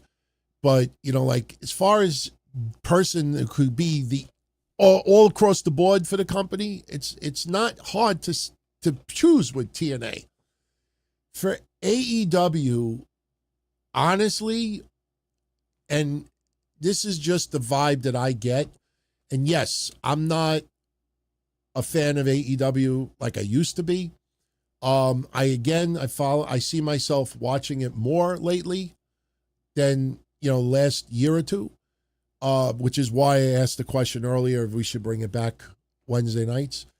But I get that vibe with Will Ospreay. I don't get it with Hangman Page because Hangman Page has been spurts, drips and drabs. If it's not this, it's this. Just this, I'm talking as far as charisma, promos. I'm not saying that he isn't good at what he does, but I feel Will Ospreay just has that, I wouldn't call it Cody Rhodes type factor, but he is the one, let me put it this way. If you're going to go on a massive media blitz for AEW with your world champion, I don't know if I would choose Hangman Page. You want to go on a podcast where you could drink a beer and you could fucking talk about it being a fucking, cowboy bitch and all this stuff. I'm exaggerating, but nah, I just wouldn't choose Hangman Page as being that guy. I would be more warming to Will Ospreay. As far as WWE goes, if you allow me not to choose Cody Rhodes, I would go with Gunther. Cody Rhodes, by leaps and bounds, is that guy. Gives a solid match, sells, great offense, great defense, great promos, great interaction, great representation, role model, leader, face of the company. I'm not saying to ignore the people on social media, but I saw these ridiculous posts between they showed the contract signing with John Cena and Cody Rhodes, and I saw somebody write, that was the moment where they both turned. I'm like, motherfucker, go out and go buy some ice cream. You think that's a double turn? Steve Austin and Bret Hart was a double turn. the moment, because Cody Rhodes was pissed, because John Cena was pussying out the moment they and you got like 10,000 people liking it. Then I remember, we got millions and millions of fans. 10,000 is 1/10 of 1%. Yeah, we could have 1/10 of 1% that are the unhinged, very insecure, mentally retarded aspect of the internet wrestling community. I think they're onto something, who insisted everything has to be a major swerve, everything has to be epic, amazing, unbelievable. Everything in a match has to be this with capital letters, have to have a whole bunch of emojis that, I admit it, I cried, or, there, I said it. Half of them, there, I said it. I mean, who says that in real life? Imagine me saying something really, really dopey to somebody, and I sat there and go, there, I said it. I deserve to get shot. So you ignore these people. That's the minute where they both turned. They don't understand that Cody Rhodes is like the top 5 of fanatics. You don't fuck that up. John Cena, outside of WWE ring, is exactly the way he was before, with the Make-A-Wish and the fans and everything else. These people don't know what the fuck they're talking about. So outside of Cody Rhodes, I would go with Gunther. And it's pretty damn cool to see those fans cheer Gunther, not because he's trying to be a babyface, not because, he's doing anything different, but they acknowledge that that guy eats, sleeps, shits wrestling and respects wrestling.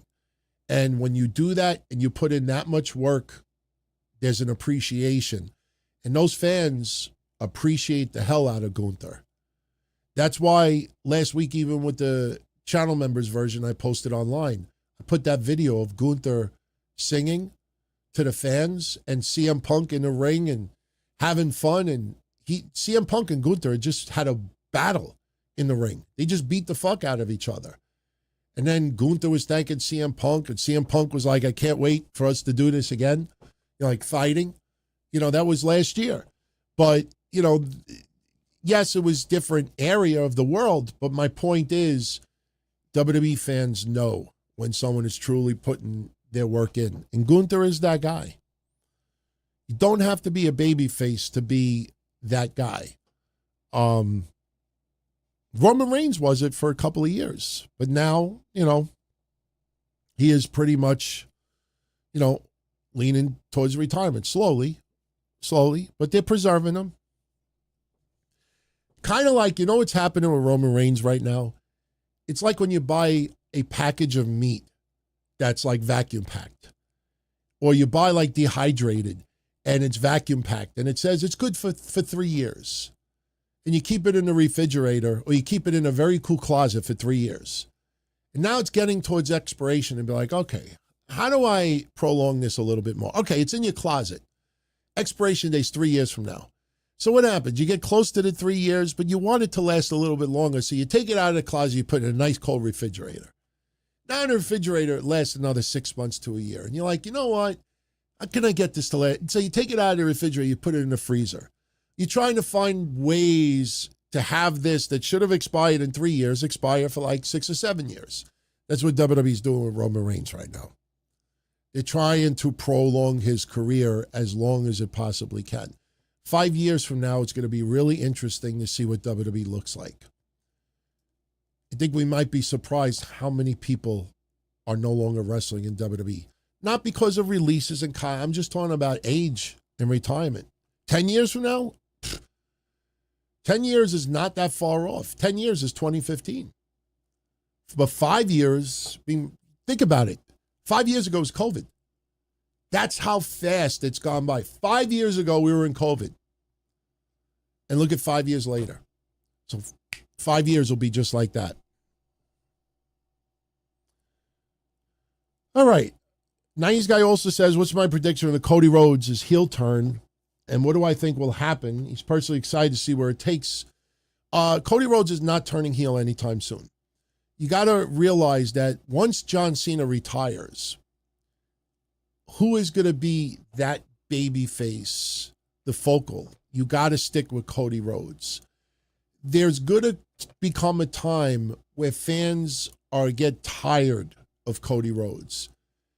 And when they start getting to, and I'm not just talking about people in the internet wrestling community. You go on Twitter, people said 6 months ago, 8 months ago, this Cody Rhodes championship run, it's kind of like failing.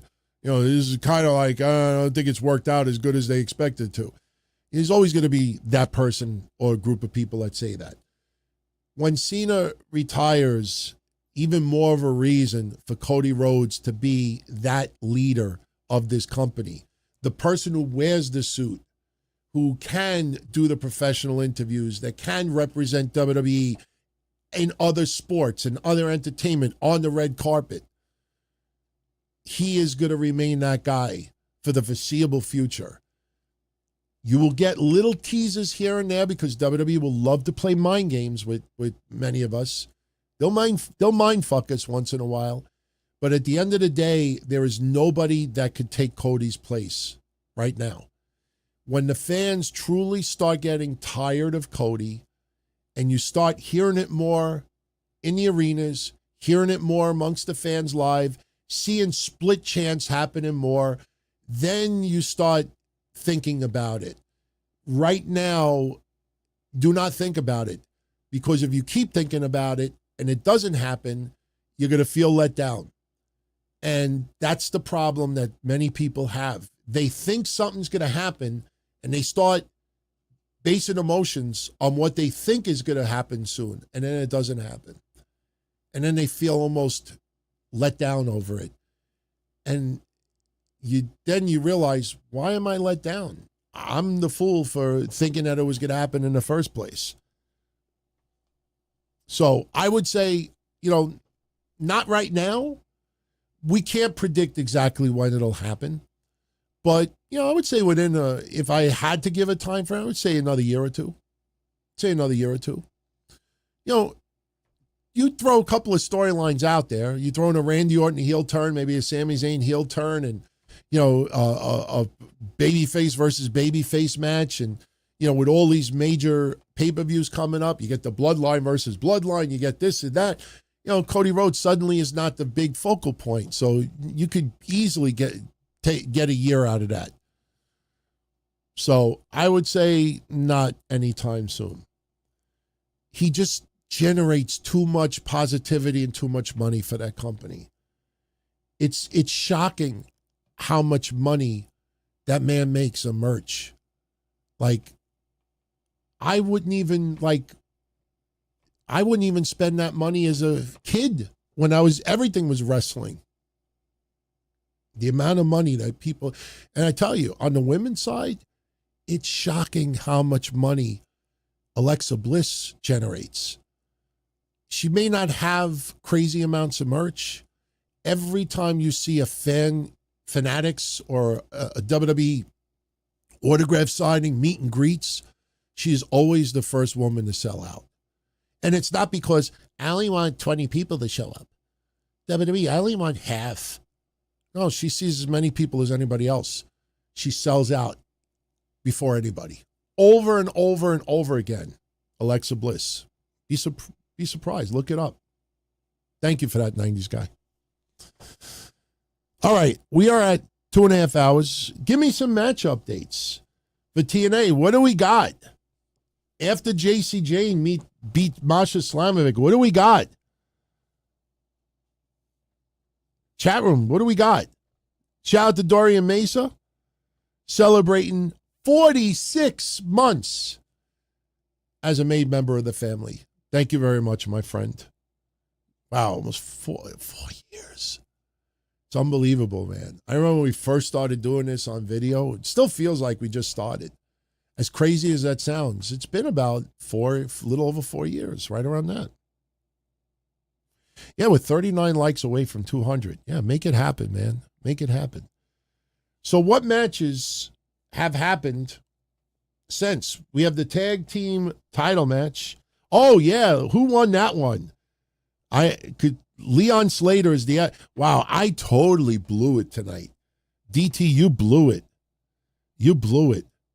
Wow, Moose lost the X Division. Remember those ridiculous rumors that Moose was going to throw down the X Division championship and rename it a new title? Leon Slater is the new X Division champ. Leon Slater's pretty fucking good, man. Leon Slater, you know who I want to see? Leon Slater and Javon Evans go at it. Not because of similar skin color, a similar, look, but I think they would fucking have insanity in that ring. Leon Slater versus Javon Evans. Give me that match. WWE and TNA, give me that match. Give me what I want. Give me what I need. Is the tag title match going on still right now, or has it happened already? The Rascals got swantoned on a non-gimmicked ladder, it seems. I chose the Rascals, not because I thought they were going to win, but I wanted to see them win. I just felt that First Class, AJ Francis has done a spectacular job, but I don't think he should get it yet. The Nemeths have done a fine job. Nick Nemeth has especially done a great job. The Hardys have been there, done that. And I know, obviously, on the biggest stage of them all, Hardys winning back the titles is a fun moment to look back on. But the Rascals have not been champions for like 3 years. And it just feels like the Rascals are getting lost in the shuffle a little bit too much. So I want to see Zach Wentz and Trey Miguel get it. That's who I chose, not because I think it's going to happen, because I rooted for them.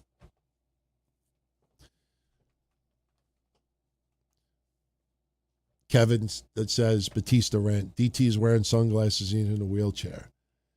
I like throwing little references out there without saying why I said it. And then people figure it out later on, especially when we do like old movie stuff or like old song references or TV shows. And people are like, oh, I got it. I like doing that. So we've gone 2.5 hours. We could stick a little longer. I feel a little bit better. I still got this stupid kidney pain, but it's not as bad. My mother thinks that I have a stone. I've never had a stone before. I don't think it's a stone because it just is in the same spot and it hurts too much. So, I don't know. It might be the remnants from COVID. VJ, he thinks Kurt Angle has had the most comical segments than any other wrestler. Milk Truck, Undertaker's Moped, Mae Young's Angle Slam, John Cena's rap. Do I agree? You also forgot the little cowboy hat. He almost, oh man, when he feuded with Shawn Michaels, he's a sexy Kurt. I tell you, looking back, Kurt Angle, as far as a serious wrestler, Kurt Angle may go down as the greatest wrestler that you didn't think would be funny would end up fucking be funny. Like, I don't even listen. I'm not comparing myself to Kurt Angle. People say to me all the time, oh my God, you're so funny. And I never was funny. I've never been funny. Like when I went to grammar school, how I would be funny is by doing stupid things. I'd break pencils over my head. Like I'd stuff things up my nose. Like I would sit there and just act just like the fool. And everybody would not be laughing with me. Oh, he's funny. They'd be laughing at me. There's a difference. Kurt Angle is a guy that I never in a million years ever thought he would be that funny. The Rock, maybe The Rock because of, the personality that came out from Rocky Maivia to the Nation to what he ended up doing. I think The Rock may overall be number one, but I think Kurt Angle might be number two. And that's not bad. If you're going to go Rock and Kurt, I think that's an awesome 1-2 to have. So I would say top 2, top 3. The comedy was tremendous. And there's so many things that we forgot. Even the I don't suck. There's a lot of things. And the thing was, he was so innocent. Remember with Edge and Christian? Some of the things, the antics they would do with Edge and Christian and him. And we didn't even talk about his stuff in TNA, even though in TNA it was much more serious, if we're going to be honest for a minute. Twix wants my thoughts on the guy at the Coldplay concert, the one that was cheating on his wife with the woman that was cheating on her husband. That was the premise for tonight's thumbnail. I don't know if you happen to see the thumbnail, but I think I have a copy here. Do I have a copy here? Yes, I do. Yeah, this inspired the thumbnail tonight. I made this myself. You know, it was a last minute job, but we put Vince Russo and Jim Cornette together. I could not have them holding each other. You know, I mean, I know everybody spoofed it by having the people hold each other. You cannot have Jim Cornette and Vince Russo hold each other under no circumstances. But yeah, that's inspired from the Coldplay thing. What does that tell you? You know, let me put it this way. If you're going to cheat on someone and you're going to be out in public at a concert, you have to be young. You cannot be old. Because people, oh, look at those two old people. Oh, look how cute. They still feel like it's young. They think they're 20. That's why they were on camera. No one knew the guy was an astronaut. No one knew about the woman. They just saw, oh, look at these old people at this concert still hugging. And, oh, it was so nice. If they were 20 years younger, they would have never been on that camera. So that's a little advice to some people out there. If you're going in public and you're going to take someone out and you're cheating, better if you're too old, then yeah, you probably should be sitting in the boondocks or don't get physical in public. You give each other hand jobs under the table, but you can't get physical. Tristan wants to know my thoughts on the Triple H Stephanie drive-thru wedding. It was funny at the time, but looking back on it, you know, it almost felt like a date rape. It felt like he slipped her a Mickey, and let them do that angle in 2025 and see how that works out. You know, it was what it was. I mean, you know, it was ridiculous, but everybody laughed at it. You know why everybody laughed? Because everybody knew that Stephanie and Triple H weren't really married. Little did we know, several years later, they really would be married. Roderick says Bash at the Beach 2000 dropped on WCW Vault today. What was and Kev's immediate response to the Russo-Hogan fiasco? Well, Kev and I were not doing shows together in 2000. My first reaction was, when it first went down, it was very controversial because Jeff Jarrett laying down for Hogan and then just getting up and walking away. I didn't think it was cool. You know, we knew what wrestling was, you know, because I think people forget, like Beyond the Mat and what was the other one? Beyond the Mat and Wrestling with Shadows. Wrestling with Shadows was out already. Beyond the Mat was out already. So we already knew, you know, we already knew before we saw those docs, but Jeff Jarrett just getting up and walking out was really stupid. Vince Russo cutting his promo on Hogan, it got a better reaction in 2000 because a lot of people felt Hogan was very selfish at that time. Hogan had creative control in a lot of ways. You know, again, creative control has been a controversy lately because of Mercedes Moné. People still don't understand, you know, how you could have creative control without having creative control. My wife has creative control over me. She could ask me for something. I'll be like, no, I can't. And then she just has a certain look and be like, okay. You know, you don't think that happens with Tony Khan? Well, you're the GOAT. You're the GOAT. You're the GOAT. You're the boss. You know what you're doing. GOAT, I trust you. I trust you. You're the best. You're the greatest. You're the GOAT. Or if it's, you know, a female.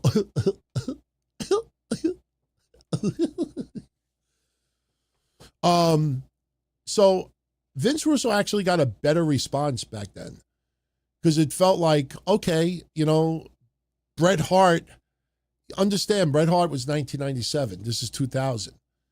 Bret Hart didn't do what was best for business, so Bret got screwed. So Hulk wasn't doing what was best for business, so Hulk got screwed. That's how we looked at it at that time. Wasn't necessarily a Montreal screw job, but we had the same vibes. And honestly, many more people took Vince Russo's side that night. If you listen to the pop, Vince Russo did get a good pop that night. A lot of people won't admit that, but if you go back and hear it, it's true.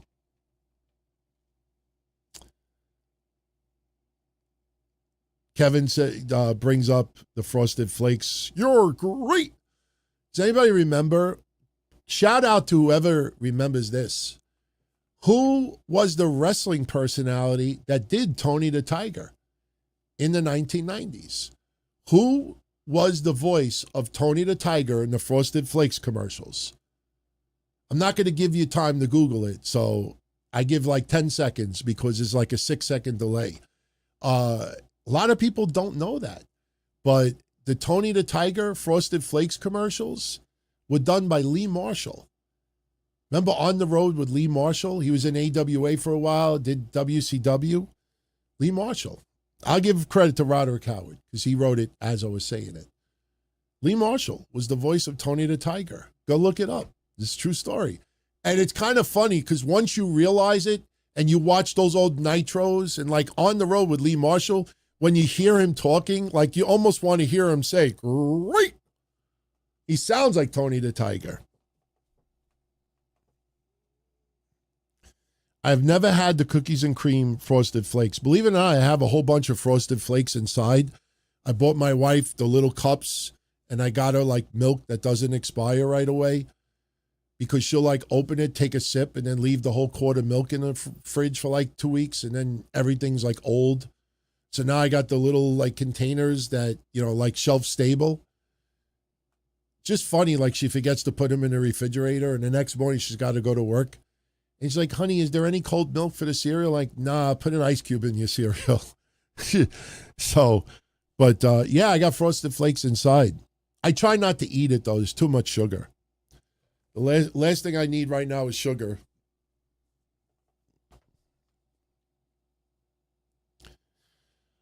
Yeah, handsome Dante Frazier, credit to you, too, because you said it right around the same time, too. Lee Marshall. That is true. A lot of people don't know that.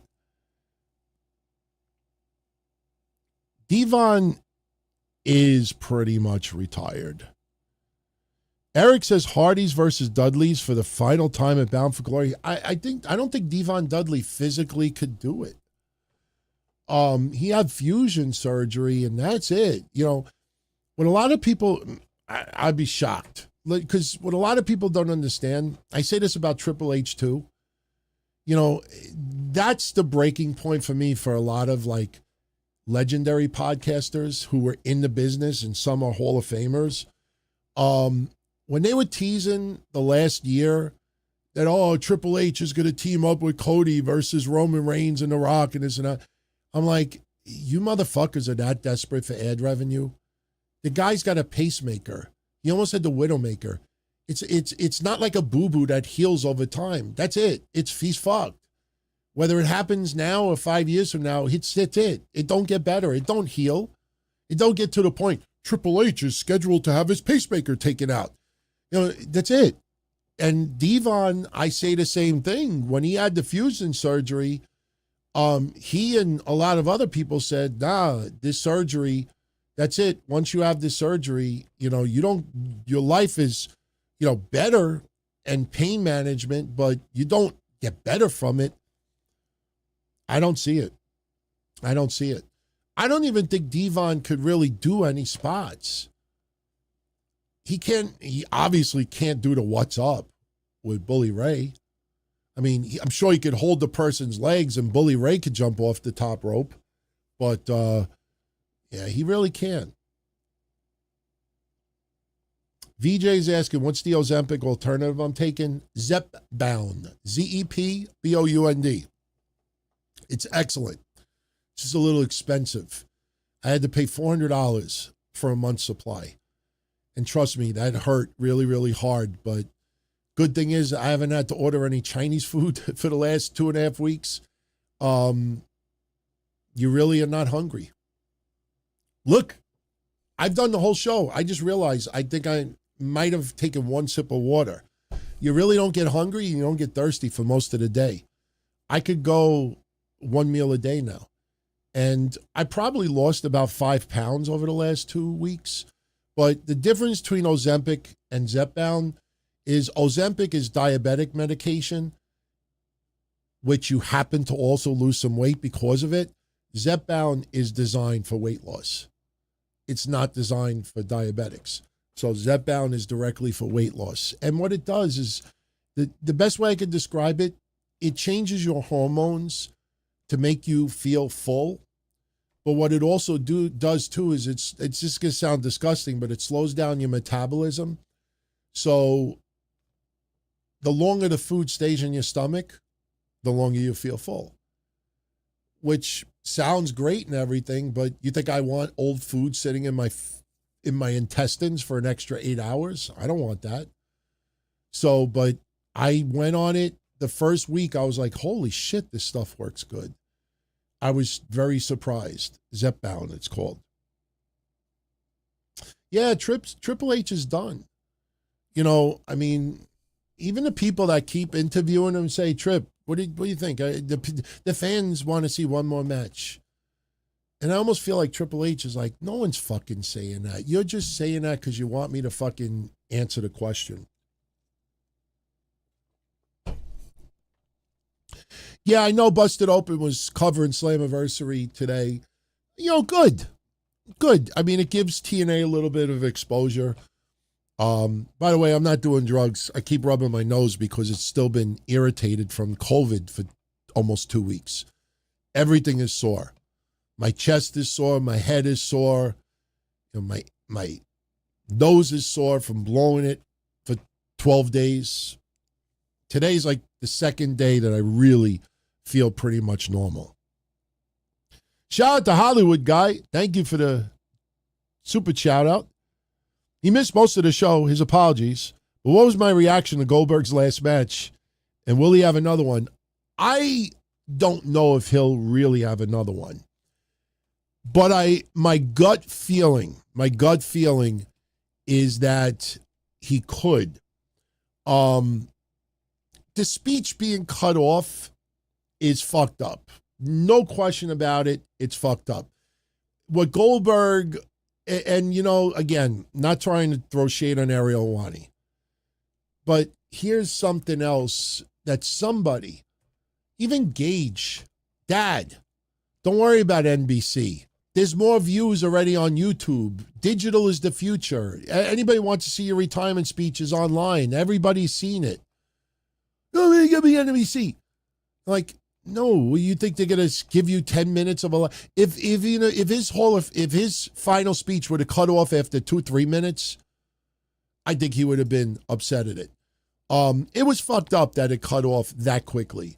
But he ain't going to get a better match than what he had with Gunther. He had a great match with Gunther. He ended up having the longest one-on-one match of his career. If he really feels like he could, listen, I wouldn't surprise me if Tony Khan said to him, you can have one match in AEW, we'll even let you team up with your son. I could see that happening. Goldberg and his son taking on, I could see something. I'll say this. My gut feeling says, no, I don't think Goldberg will have one more match. But I lean towards the possibility because Goldberg is still young enough that he can have another match. But if his son ever wants to hit that ring, I could see Goldberg agreeing to do an additional match with his son in AEW. I thought his match was excellent with Gunther. Wasn't, the best of his career. It was the longest of his career one-on-one, but Gunther gave him a great fucking match. Gunther lost nothing coming out of it. And if anybody heard my predictions, the finish of the match is exactly what we predicted. We said Goldberg doesn't tap out. He passes out. And that's exactly what happened. Goldberg passed out. So his final match, he doesn't get pinned. He doesn't submit. And he goes out the way he did. If Goldberg wants a Legends contract with WWE, then he shouldn't think about going to AEW. But honestly, I think WWE doesn't care. WWE is bent over backwards for Goldberg more than you think. And Goldberg seems very unappreciative of it in a lot of ways. I'm not saying that he's not, but it sure comes off that way. So I would say it would not surprise me. And I honestly think Tony Khan would think that he's righting a wrong. You know, remember, Tony Khan has signed Legends deals for some people who ended up doing nothing. If you really look at it, you look at Rita Chatterton and others. Didn't he like give them Legends contracts? And, you know, they ended up, I think she was the one that did that interview and said, you know, he signed me and paid me for a year or two and I did nothing. And I honestly think that his instinct was, I'm going to right the wrong and do something good for her that Vince didn't. And then when it came down to it, it was like, what do we do? How do we use her? Like, what do we do? He didn't do nothing. That's why I even think Sting. I think Sting, you know, Sting wanted one final run, and you best damn believe WWE was not going to give him the fucking video game run that he got in AEW. Talk about that doesn't work for me, brother. You know, you look back at Sting's AEW run, and he did not embarrass himself. But if you go look at that, that doesn't work for me, brother. That works for me, brother. That works for me, brother. I can picture. I talk about creative control. Sting pretty much did what Sting thought he could do and did what he wanted to do. Tony, I want to dive off a stage. Tony, I want to dive off the second floor. I want to go through 2 tables. I want to do this. I want to do that.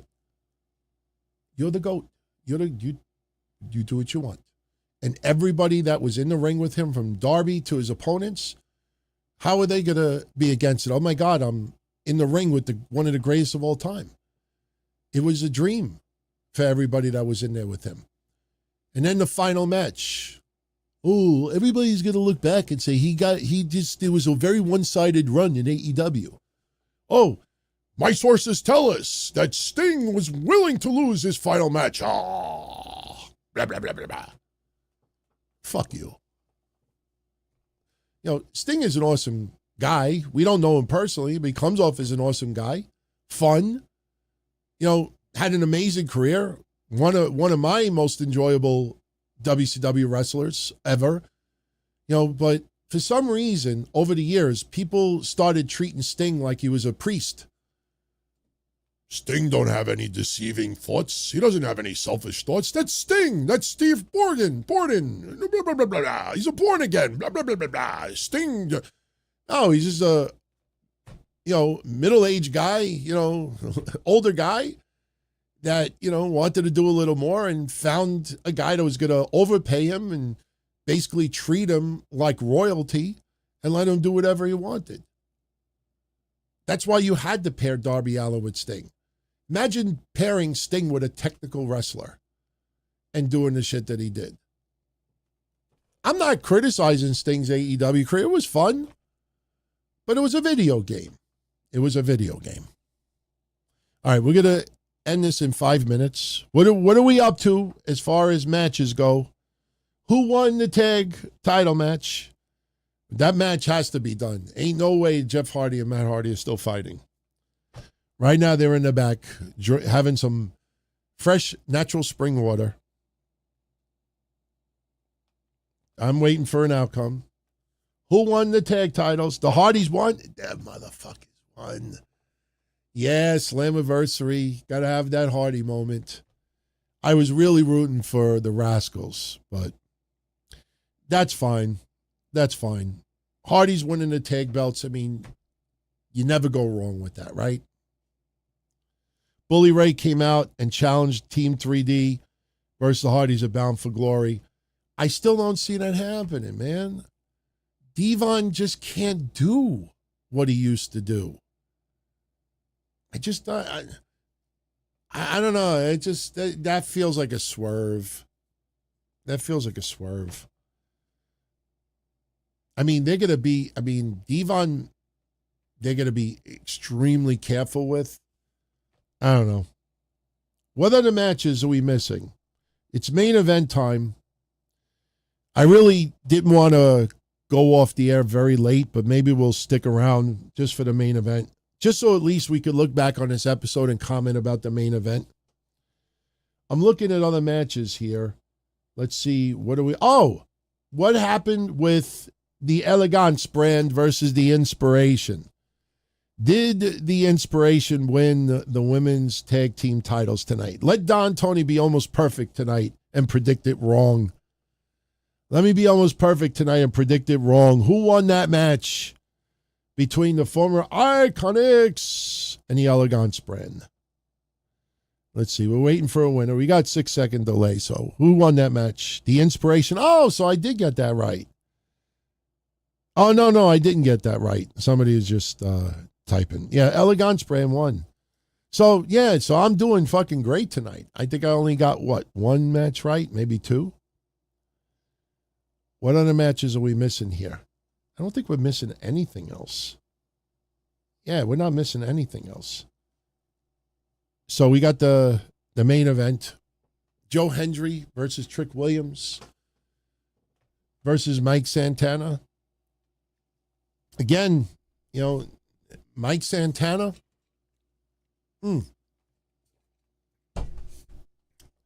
Very interesting if he wins it. Joe Hendry, you kind of feel like, it was funny. I brought this up on Wednesday with the predictions. Joe Hendry, when he was TNA champion, he held the belt for like 4 months. And I know TNA has not had a crazy number of champions over the years, but I think he was ranked like number 20 or 21 of the longest reigns of all time. He was like above middle. So my point is, if you look at TNA's recent history, people normally don't have real long extended runs. You get some, but not very often. And Joe Hendry, a lot of people felt should have gone longer. So if he doesn't win it here, what do you do with Joe Hendry next? Does he remain in NXT in TNA? He's kind of done enough in NXT. So what do you do with Joe Hendry? I almost feel like Joe Hendry really needs it, but man, they've put Mike Santana in a position. It's been an inspirational few weeks for Mike Santana, but it's still Mike Santana. I still look at him as a tag team wrestler. It's a shame what happened with him and Ortiz. And I don't know, if that will ever be rectified. But, Mike Santana is the representation for TNA. Again, it's TNA. I'm not disrespecting them, but again, they're still a very small promotion, compared to WWE and AEW. So, if Mike Santana has it for a little while, Chris Sabin had it for a little while. We've had some champions that, you look back on it, were very underwhelming. So, I'm not saying that Mike Santana would be underwhelming, but, anything is possible.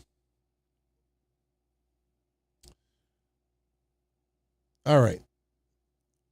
Let's see. We got any more questions? We'll stick around until the outcome of that match, which might be a little difficult because that match may go on a half hour. Yeah, and if you're enjoying the show, hit the thumbs up. It'd be cool if we got to 200 before the end of the show. Be pretty cool. Roderick says he's become a big Santana fan. Genuine feel, yes, authenticity is definitely on Mike Santana's side. I've said this for years. Some of the better promo guys out there are talking real life. I brought up Eddie Kingston. Eddie Kingston, a lot of the way he talks is real. Homicide, even when he was doing his run in NWA, Homicide was really pulling from, real life. That's why you remember when Heath Slater showed up that one time after he got released and he fought Drew McIntyre on a COVID Raw. And you remember that promo he cut, and then people said it was the greatest promo of his career. Why was it so good? Because it was based on reality. When you could pull from reality, it comes off better because there's real emotion attached to it. It's not easy to cut a promo and fake that emotion. I mean, the great ones can do it, but it's not easy. As far as Seth Rollins, I think the injury is real. I think it's real. I just don't see this as being, I mean, I could see WWE doing a major swerve, but, you know, the way things are right now, I just feel it's legit. It's a real injury. And you know why also? The people out there, I think it was Post Wrestling and Meltzer and one or two others, the ones who claimed it was an injury storyline, they didn't say a fucking word until after Seth got injured. In fact, the night that Seth got injured, they didn't go up there and say, I was told 3 days ago that it was going to be an injury angle. They waited until a day or two. And for those who post everything breaking, why would you hold that? So my gut feeling is that it's real. First of all, you know, I'd be pissed off if I'm LA Knight. I mean, even if he fakes it, comes out with the crutch. Let me say this. If he starts coming out with crutches every week, then it's a storyline. Because surgery-wise, there's too much rest and rehab that has to be done, and you can't just start flying everywhere and, you know, putting your leg down and just moving around. I mean, the only there was a video that Becky Lynch posted earlier today where he's walking down a block on crutches with his daughter. And, you know, like I looked at it, and he didn't have his surgery yet. You know, for those that were talking about that video, he did not have his surgery yet. So if he does not, listen, if they say he doesn't need surgery, then it's a storyline. Then I owe an apology for Meltzer and Post Wrestling. Even though I still kind of don't believe that they had a scoop, because why would you not report it? You would run to want to be the first person to break it. So that's why I don't believe them.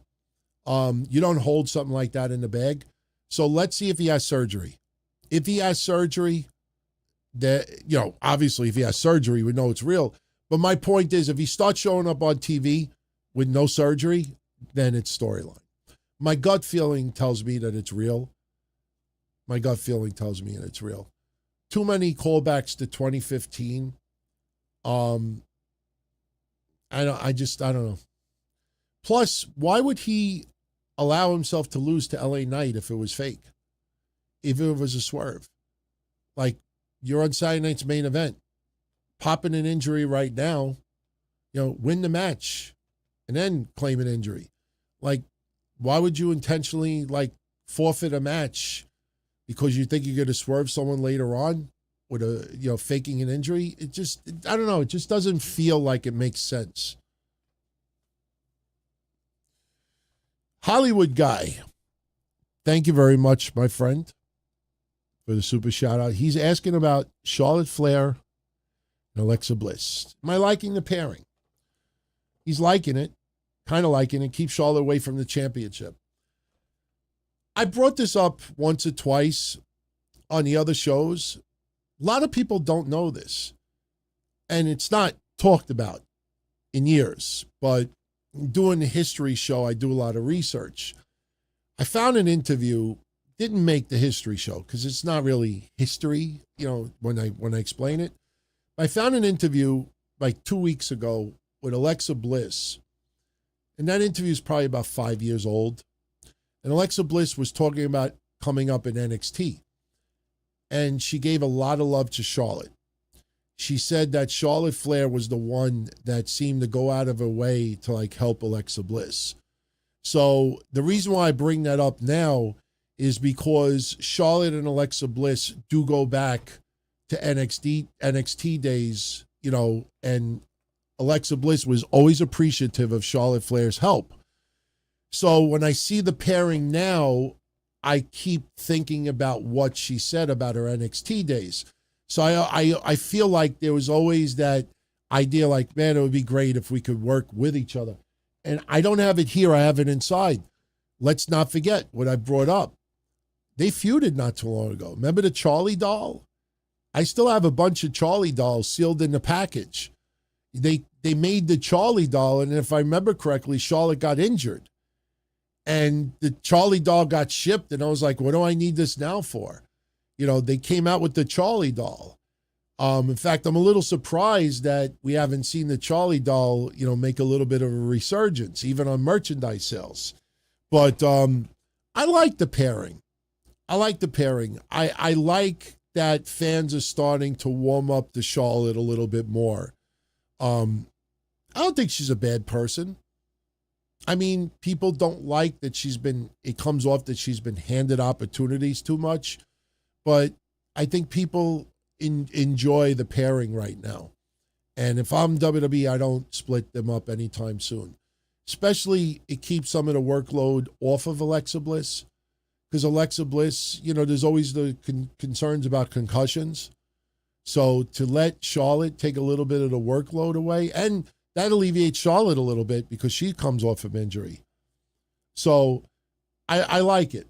I'm fine with the pairing, and I hope it stays for a while. I like it.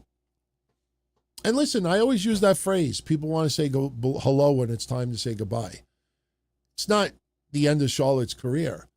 But since we're on the tail end, you know, of Charlotte's career, and she may still be wrestling 5 years from now, but my point is her years may be numbered because of age and, you know, it's harder to get back from injury. So she seems to be warming up to being more receptive to fans. And that's a good thing. DeMarcus says in storyline, Charlotte ripped that doll. What if Alexa turns Charlotte into the real-life Charlie doll with her magic? I don't want to see Alexa Bliss come back with the voodoo stuff. You know, it was fine during COVID, but, you know, when I do the history shows now, and it's funny, every time I get around 2020 or 2021, I cringe because I say to myself, oh, God, believe it or not, check this out. I don't know if it's this week coming up or the following week. It's the anniversary where Bray Wyatt attacked Alexa Bliss and did the mandible claw on Alexa Bliss, and that led to Alexa Bliss turning and joining up with Bray Wyatt. But when you go back to the COVID days and them doing the special effects and everything was pre-recorded, it got a little bit over the top stupid. Between that and a lack of crowd reaction, 2020 and 2021 is not easy, especially to play clips of. I think a good example of that is the beginning of this week's show. I played highlights of the eye for an eye match between Rollins and Mysterio, where Rollins pulled out Ray's eye. It's fucking funny. If you all check out that history show, just listen to the first 2 minutes of the episode. When Samoa Joe out of nowhere, all he says is, it's out, meaning that the eye's balls out of Ray's socket. I laugh uncontrollably because Samoa Joe wasn't trying to be funny, but the way he said it was just so campy and corny. But when you listen to the audio from that match and listening to Seth Rollins throwing up and the NXT wrestlers behind the plexiglass and they're going, Ray, Ray, Ray. It was just, everything about it was just awful, campy, stupid. So anything from COVID, Thunderdome wasn't as bad because at least you had piped in noise. But when there was not even Thunderdome and it was either just empty air or 20 people in attendance, 30 people, it was bad. It was fucking bad. Almost to the point where it gets funny at times. Jimmy Fingers, thank you very much for the 10 spot, Jimmy. Jimmy says he thinks Charlotte is more of a true life Ashley persona in the mix as well. You're seeing a little sense of humor mixed in over the robotic presentation. Absolutely. Absolutely. I even said last week that you're going to see more of Ashley now than probably her entire career. You see a little of the videos that fans are recording, and Charlotte is more, like mingling and sociable. And listen, I've always said this, and it comes off a little goofy, but I really mean this wholeheartedly. I get it. They make millions. I get it. They're celebrities. But even celebrities and famous people get hurt and cry and have serious depression. And, you always got to think about that. You can't just say, oh, that person's a millionaire. They're a public figure. They can handle it. They got to grow thick skin. That's not as easy as said. And Charlotte Flair has been, Lana is the one I always talk about. CJ Perry. Everybody's like, oh, she's beautiful. She makes millions. She was in movies. She's Lana. She can handle it. She was dealing with a lot of depression from fan backlash. You'd be surprised. And you can't simply base that, or downplay it because someone is successful or more successful. I think with Charlotte Flair, getting older, getting injured, and having some bad marriages, I think it does a number on a person. And I think she's now more about trying to just have a good time and enjoy life and try to be a little bit, of a better person. And I think that's coming across on TV. I mean, obviously, you're playing characters, so the character has to be first and foremost, but I think you're seeing little additional signs of her. I think she's letting her guard down a little bit more. If anybody out there ever interviews her, if you could somehow get that question in there, ask her. It's a lot of people feel like you're starting to let your guard down a little bit more. Do you feel that you're doing that consciously or subconsciously? I think that's a better question than you'd think. And I bet you she says that, not intentionally, but she feels more comfortable. I really do believe that. My favorite Thunderdome was the last one. Because, like I said, when the guy got in my ear and told me, make sure, you don't take the mask off and make sure you're looking at the screen, and put me on camera the way they did, I thought it was cool. And I felt like a kid. And when I posted online and saw how many people got mad at me, I was like, man, fuck you. I'm having a good time. And, I had the kid in me came out and people were criticizing it. And I was like, man, go fuck yourself. That was cool. To see where they put me for the entire night, and then for the final match, they put me right center camera because of all I was on 12 or 13 times. And it was pretty funny because, I wasn't doing Deli Man at first. When I started doing Deli Man, then suddenly I started popping up on camera a little more. And then I started doing the mannerisms. If you remember, I was doing the Randy Orton things, and I was doing all the Randy Orton's poses, and I was doing it with the salami. And they thought it was hilarious. Miz even got on the earpiece once. It was pretty funny. But like I said, it was just felt like a kid. COVID was not fun. Even if you didn't get COVID, it was not fun. Not being able to enjoy life like you did before, not even be able to go out like you did before, and you'd be unknown and worried, and just fucked up. Okay, so we got an outcome. Trick retains. I'm shocked. I am shocked. Absolutely shocked. Trick fucking, I tell you, I'm going to say this. man,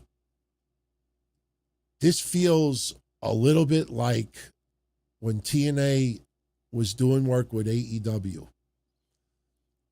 Yes, TNA is getting a much fairer shake now. They're showing up on NXT. But, for those that don't remember, going back to the COVID time, Kenny Omega became the TNA World Champion. He ended up losing it to Christian, who technically was a AEW wrestler too. But, COVID hurt TNA badly. To me, COVID hurt NWA, Evolve, Ring of Honor too. But to me, I think it probably hurt NWA the most, because Evolve wasn't that big from the get-go. I mean, if you look at their shows, even before COVID struck, they had very small attendances. To me, NWA got hurt the most because I feel like they still haven't recovered from COVID. But TNA was working with AEW, and it felt so one-sided. I mean, yes, Matt Hardy, Private Party showed up on TNA, and Tony Khan did those skits there, and Kenny Omega's there, and yeah, Gals and Anderson pop up on AEW, but it felt so one-sided. And looking back on it, it felt like AEW got by far the biggest benefit from it. And TNA, it almost felt like we need any help we could get. And what I always felt at the time, and I don't know how the roster felt in TNA. I haven't talked to anybody recently who was on the roster or still is on the roster from that time. But I got the impression that TNA was sending a message to their roster saying, you guys are not strong enough or big enough to be our world champion, to represent our company, to be the leader of our company. So we're going to use an AEW wrestler. That's the feeling I got from it. And yes, this is much more competitive now because you do see NXT guys on AEW and losing matches, and on TNA and losing matches. And you see TNA wrestlers showing up in NXT. But this still feels very one-sided. Because I go back to the question that Jim Conn, I think, asked earlier. Like, who's the person who's that guy, the it person, who has all the tools, charisma, this and that? And we had a tough time picking someone in TNA. If you really think about it, who's that guy? People say Gunther or Cody Rhodes for WWE. I said Will Ospreay for AEW. Who's that guy for TNA? Who's that guy for TNA? It's much harder when you think about it. I don't know if it's Joe Hendry. I'm not comparing Joe Hendry to Fandango, but it's not like Joe Hendry hasn't wrestled for a long time. Joe Hendry, it's become a catchphrase and a gimmick, and it's taken a life of its own. But is he really that guy to represent that company on that level? I don't know. I'm not saying that he's not. I'm just saying it's a lot more difficult than you realize. So the fact that Trick Williams and JC Jane, both from WWE, are now the world champions in TNA. And if you really want to split hairs, Hardy's, yes, being in TNA for about a year, but even Hardy's, people still think of WWE. It's interesting that TNA, it feels like, who's going to step up and be that person? I don't know. I'm not complaining. Because I'm much more interested in TNA now than I was a year ago. Easily. Much more interested now. They had a great turnout tonight from the UBS Arena. Saw some photos on social media right when I was going live tonight. They had a great fucking turnout. They didn't sell those tickets on the cheap. It wasn't WWE prices, but it wasn't cheap either. So they made some pretty damn good money tonight. But yes, you know, I was just going to say what Benjamin's saying right now. I saw many more people watching this pay-per-view for TNA that they have not mentioned TNA for quite a long time. And this was not a cheap event. You had to pay $39.99 for it. You know, I don't think it was part of your subscription. I think you still had to pay money for it. I could be wrong on that, but I'm pretty sure AEW ain't charging $9.99. You get pay-per-views also. No. So, you know, it's very interesting. It's almost fascinating to see that they're that dependent on NXT right now to represent not only the women's side, but the men's side as well. You know, does this lead into something with Survivor Series? I don't think so, but I think maybe an NXT versus TNA event is needed. Not necessarily like Worlds Collide, but I think you have to start leaning towards an NXT versus TNA premium live event or a pay-per-view. Only problem is, who profits from it? You can't split it down the middle. You can't say, okay, TNA, you could pay $39.95 for it, or you could watch it on Peacock and just include it with your subscription. This would have to be a TNA pay-per-view. Or you offer it a little cheaper, which I wouldn't do. And John Cena 2011 in the chat, I absolutely see the Hardys having one final run in WWE. In fact, it's always a possibility that the Hardys could do something sooner than later. You know, they made that one appearance in NXT. Who knows? Maybe we see something at SummerSlam.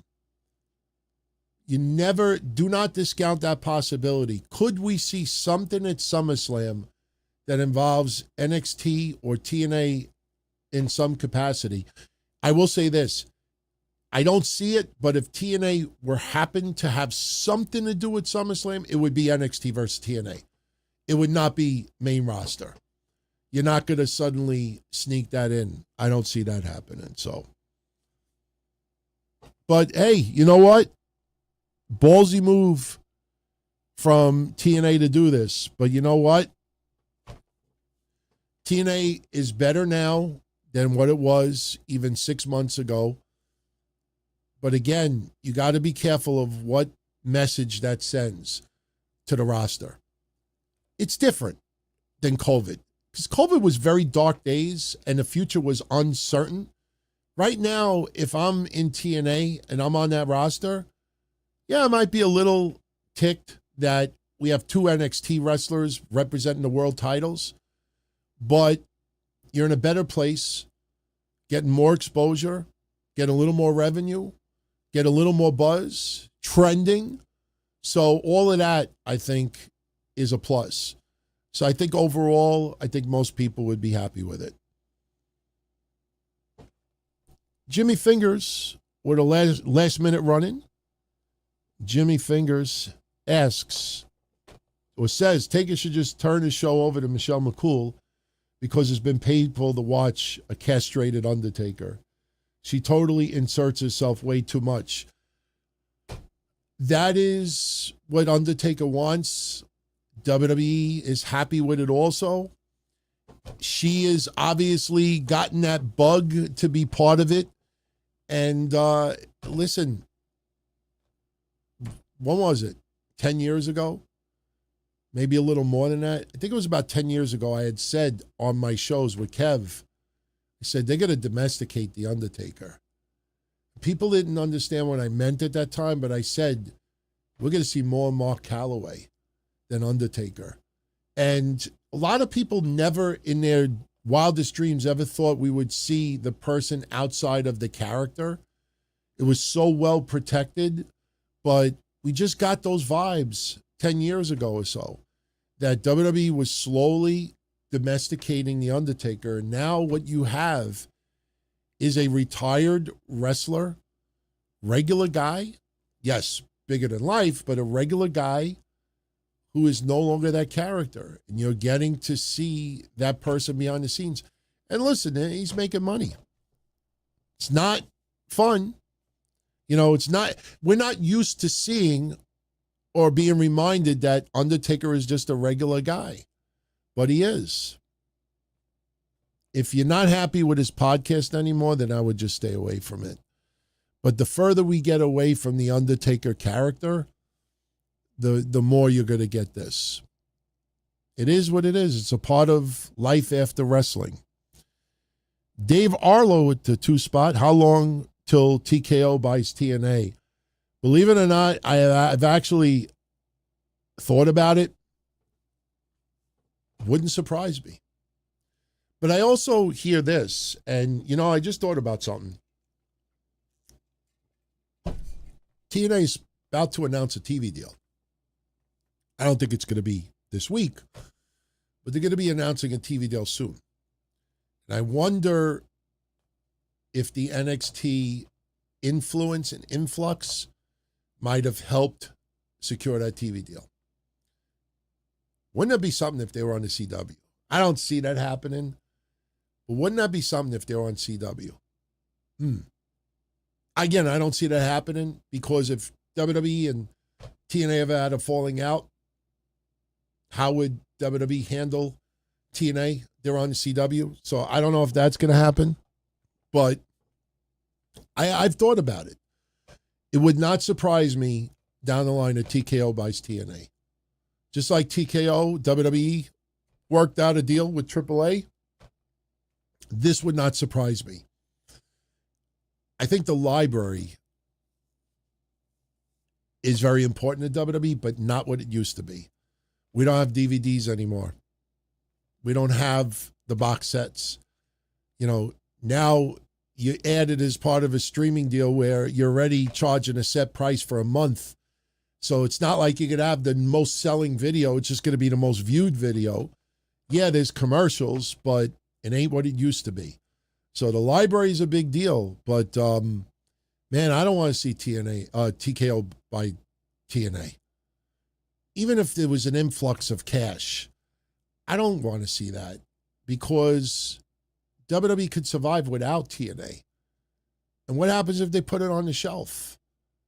They could let go half the roster and they could release a bunch of people on WWE and NXT right now and then just add TNA people to it and you're done. So I don't want to see that happen. I really don't. Thank you for that. Jimmy says, does anyone think AEW at its peak was ever better than TNA at its peak?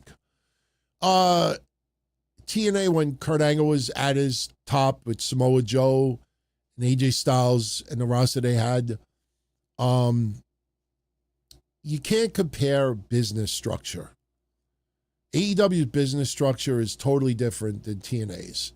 TNA was primarily Florida later on, and then they would travel, obviously, for pay-per-view. AEW is just dropping tens, if not hundreds of millions of dollars in that company, tens of millions. And when you have a billionaire running it, I've brought this up countless times. Tony Khan could lose $100 million a year in AEW. And after 20 years, it's not even 1/10 of the Khan revenue. So what does that tell you? The amount of influx of cash, and it's just the business structure of AEW, it's not fair to compare AEW to TNA. I will tell you that I enjoyed TNA more at its peak than AEW at its peak right now. And I'll tell you the reason why. Because a lot of the wrestlers that were peaking in TNA, a lot of their growth was organic and the fans really wanted it. And, they had a good pulse on what the fans wanted. And TNA was trying to please the fans and broaden their audience, trying to take WWE fans away. AEW, it feels like the product is to please Tony Khan. And because Tony Khan loves it, we should love it too. And they're pleasing their fellow friends and extended family that's in the company also. And this is why you have matches being thrown out there it might be dream matches to them, but it's not dream matches to the everyday person.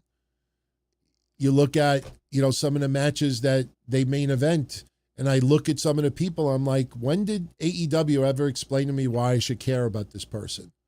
Oh, this wrestler from Japan is there, and he almost retired, and he was out injured for 2 years. Yeah, but why do I care about him? Oh, because he's amazing. He was a golden lover. I don't care if he was a golden child. What connection do I have with him? Well, he's amazing in the ring. Yeah, but, I'm not going to go see an off-Broadway play simply because the sub-actors are amazing. Like, where's the connection? So I just feel that TNA was more on the pulse of the fan base and what they wanted and trying to appeal to the WWE universe. AEW, it's not on that level. But AEW is still only 5 years old, 6 years old. So, give it some time. Dave Arlo says TKO buys TNA and TNA ends up on A&E replacing LFG. I don't think they're going to replace LFG because LFG is a very inexpensive show for WWF and A&E. Doesn't generate crazy ratings, but the people involved in LFG, yeah, the coaches, the Hall of Famers are making some cash. It's part of their overall contract. But the LFG wrestlers, they're just happy to be there. Yes, they're making some money, but that is a very inexpensive show to have on A&E. TNA, they want to ultimately go live, and you're not going to go live on A&E. It's gonna be really, no. I just don't see it getting to that point. I don't see TKO buying TNA right now. The only way I see TKO buying TNA is if TNA realizes that's it. If they can't secure a TV deal, they can't secure some good media rights out of it, then, because you got to remember too, WWE and TNA are not in competition with each other, even though they are.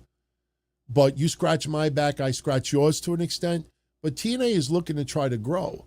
And if TNA could get a nice media rights deal and get an influx on cash, let me just leave you with this, everybody.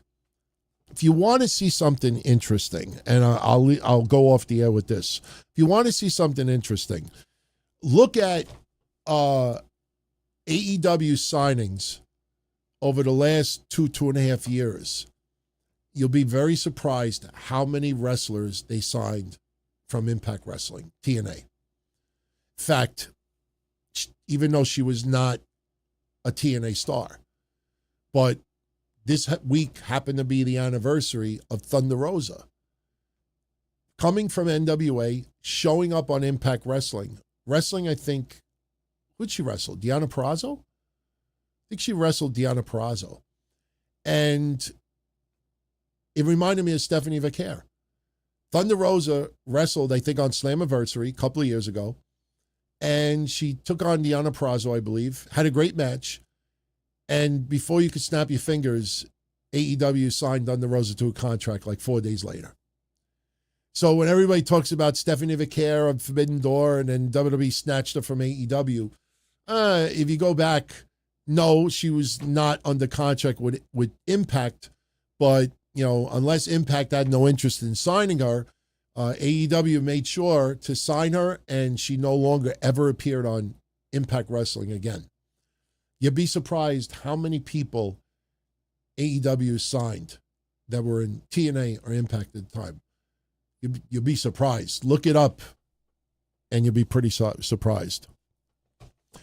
And finally for tonight, Jimmy Fingers says, DT, that's the answer I was looking for. AEW fails to explain to you, in most cases, why Wrestler A is feuding with Wrestler B. TNA never had that problem. Again, you put people together, and I don't care about those people. Give me a reason to care. And here's the thing, too, I think happens more often in AEW. And this is why I want to give it a fair, shake if we do bring back live reviews on Wednesdays. What WWE does great with their wrestlers is when the wrestlers are cutting their promos, they're talking to you. Me, since 1997, my commandment number one is that I talk to you. I don't talk at you. There is a huge difference. Talking at you means I'm going to say what I'm going to say, whether you're listening or not. I talk to you. We're having a conversation. I'm directing what I'm saying to you. Too many times over in AEW, the wrestlers are not talking to you. They're talking at you, and they're talking to the wrestlers or the people they're feuding with. Right? They're usually cutting a promo, and they're not talking to you. That connection is not there. I'm not saying everybody, but too many times there is. And when you put matches together and you've never given me a reason to get connected with that person, and I simply, just because they were in Japan, because they're a legend, because they're amazing, because they put on amazing matches, that's fine. But why do I care? And that's one of the things. And you can't just simply have Excalibur run down their resume and tell me, oh, that's so-and-so from so-and-so. Oh, that's nice. What do I care about Bishop Khan? I'm not just throwing a random name out there. But that's Bishop Khan. I don't care if that's Bischoff Schmuck. Like, I don't care who it is. Why should I care? Yeah, but but what? So that's the thing that AEW's had a bad time doing. For the regular household names, you know, they don't need to do that. They've already established that. But for some others, they sign some people, and because they put on a great match, they're all elite, and so we're supposed to get behind them because they're all elite. But they have never established that connection with the fans. And it happens more often than you think. But again, that was my views up until recently. Starting to feel like it's changing a little bit. We'll see. All right, guys. We've gone 3 hours, 37 minutes. Really 3 hours, 35 minutes. Because we had a little audio glitch right at the beginning of the show. Trust me, in the 4+ years of me doing this, that never happened before. Literally, as soon as I started saying something, I heard this loud humming sound. I look over at my mixer, and everything is frozen. I literally had to unplug my mixer and plug it back in, and I think the intro played like 2 or 3 times, and luckily it reset, and everything was good. But, yeah, fun show. I thank you, as always, for your support. Much love. Definitely vote on the poll. I'll probably keep the poll up until tomorrow. And then no matter what the outcome is, we will definitely go from there. If it ends up that you guys want me to bring back live Wednesdays, not going to do it starting this Wednesday, but probably within a week or two. You know, we got to prepare and make sure it's done the right way. And I want to make it easy listening, you know, not have to put a crazy amount of work into that, because we can't start doing a 2-3 a.m. thing again. And if you guys vote that you want it to stay, you know, the way it is right now, how I do Wednesdays currently, then we'll leave it that way, and we'll revisit this in 2026. So everyone, much love. I hope you enjoyed TNA Slammiversary. Tonight, as I get myself ready to sleep, I will be watching it. If I doze off during it, I'll watch the rest tomorrow. But I will tell you, and I'm not just saying this, if you look at the feedback in the chat room, if you check out the replay, seems like everybody who watched it enjoyed it. Didn't really see many complaints tonight. I will say you will have fools online. It'll compare AEW and TNA, which is totally ignorant. That's like comparing, like I said earlier, Mariah May to Blake Monroe. But, you know, just keep it in perspective with what TNA is. And, you know, we go from there. So, everyone, I catch you on the next one. Much love as always. And I will catch you all again soon. Be well. And if you're up Monday night, right after Raw, I will be here live in this room, dtkcdiscord.com, dtkcdiscord.com. We'll be live on Discord, and we'll be recapping Raw. We'll get into some news, some discussion, some added feedback from Slammiversary, and anything else we want to get into. Plus, I am going to look into more of the Buff Bagwell story. Definitely a story that should be talked about a little bit more.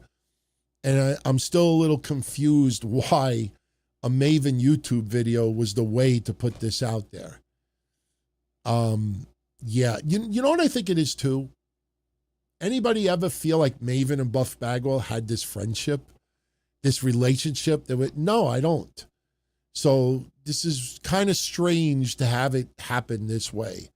But I'll definitely look into it, and I'll give you any information that I can get, and we'll talk about it Monday night. So be well, everyone. Thank you for spending some of your Sunday with me. For our channel members on YouTube and our patrons, I can't thank you enough for your support. Much love. Definitely be sending some love your way in a second. And have a good one. Be well. I'll catch you all in the next one.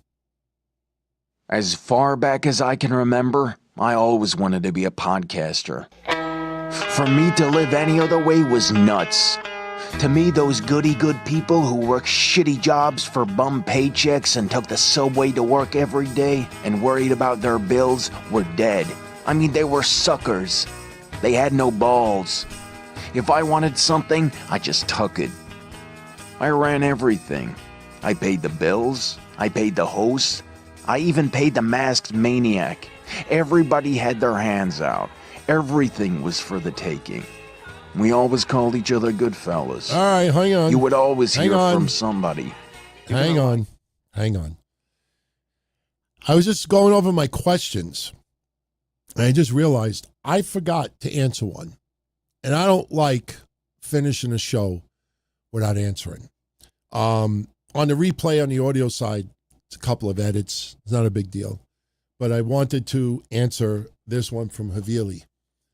If Cody Rhodes and John Cena main event night 2 of SummerSlam, which they will, what is the most likely main event of night 1? CM Punk versus Gunther, or Roman Reigns and Jey Uso versus Braun Breaker and Bronson Reed? And NWO DX, I didn't see anything with NWO DX. I'll look on that for a second, but I don't think there was anything. Hang on a second. I will tell you right now. NWO DX. No. Oh, wait a minute. Oh, I think I see more. Okay. Well, I missed these, but all right. Well, first off, Cody and John Cena will main event night 2. It's not even a question. Especially Cody Rhodes winning that championship back. That's going to be the biggest moment of the weekend. I don't think Roman Reigns and Jey Uso should close out night 1. Roman Reigns has been absent since WrestleMania, pretty much since WrestleMania. I don't think he's worthy to main event the night 1. I know that sounds kind of harsh, but no, Gunther and CM Punk. As of right now, that's what I would have close out night 1. And right now, odds are that CM Punk is going to win the belt, which is fascinating because as of right now, I don't see that. I go with those happening. Roman Reigns and Jey Uso, if it remains a straight-up tag match, I would do that maybe next to last match of the night, but I would not do match of the night. My thoughts on AJ Styles finally returning to TNA. I mentioned that earlier. You know, way too long, but this is not the same TNA as it was even a year or two ago. It's got the more out of there and some others.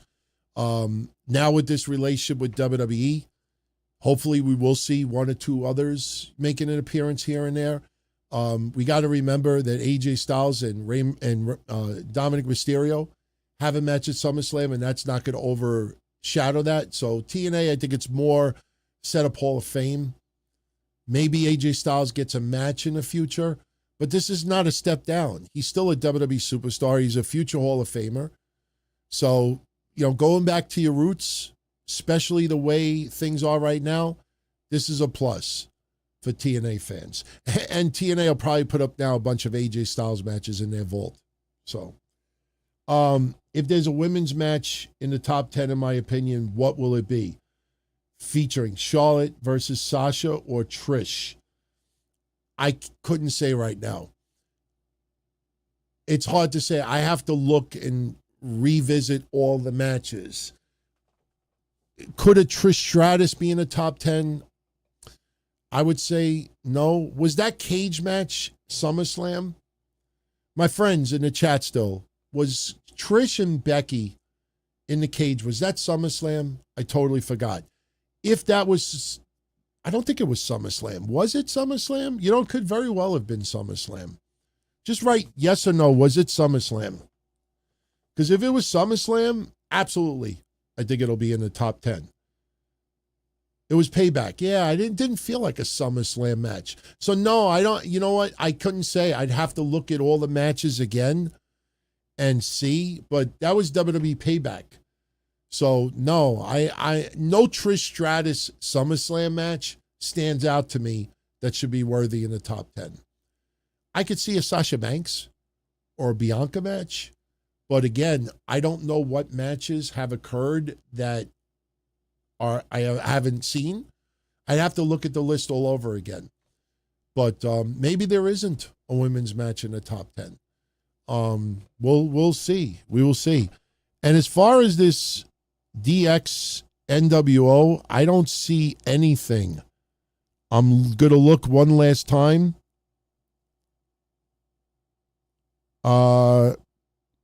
Let's see. I'm looking here. No, nothing. No NXT DX. Oh, wait a minute. No, there's nothing. Yeah, so whatever it was, you don't have to, just DM me on Patreon. I'll open up next week's show with that question. It'll be the first one. You don't have to send anything else. But I'm looking at this right now, and I don't see NWO DX. I don't see anything. So, yeah, just send me a DM. I'll answer it the first question for next week. So, you say different questions, but I don't see any question with NWO or DX. I'm looking at everything here. I mean, you could type it in the chat right now. I'll answer it. I don't mind. You know, just write it in the chat. I'll answer it. Another 2 minutes ain't going to hurt me. I'm not going to melt. Take a sip. If anybody doesn't want to hear it, they can disconnect. NWO, if you're asking me if I had a choice, NWO or DX, could that be it? Like, which one do I think is better or I enjoyed more? Okay, yeah, he kept it simple. NWO or DX. For me,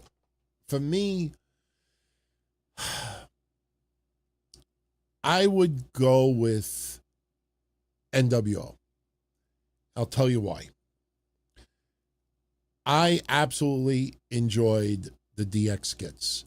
The invasion of WCW, the weenies, everything that they did with the skits, it was great. I'll tell you why I choose NWO. And I honestly think a lot of you out there will agree with me based on how I answer this. In the annals of history, NWO changed the landscape of wrestling more than D-Generation X did. DX felt more like renegades, you know, going against, you know, whatever. But here's the thing. DX, I enjoyed their skits, but I honestly, truthfully, do not remember ever saying to myself or my friends, can't wait to see what DX does next week. NWO, there was something about it, especially early on, you couldn't wait to see next week. You were wondering who else is going to jump ship. Who's going to join the NWO? Who's going to show up in the crowd? Who is going to try to do this? Trying to invade, try to take over. So every week you were looking forward to the following week to see what happens next. With DX, it was individual segments. DX in history might go down as much more entertaining. And yes, NWO jumped the shark. They had too many people after a while, no question. DX, what makes I think DX more special is the fact they didn't keep adding people. Props to DX for not keeping adding people.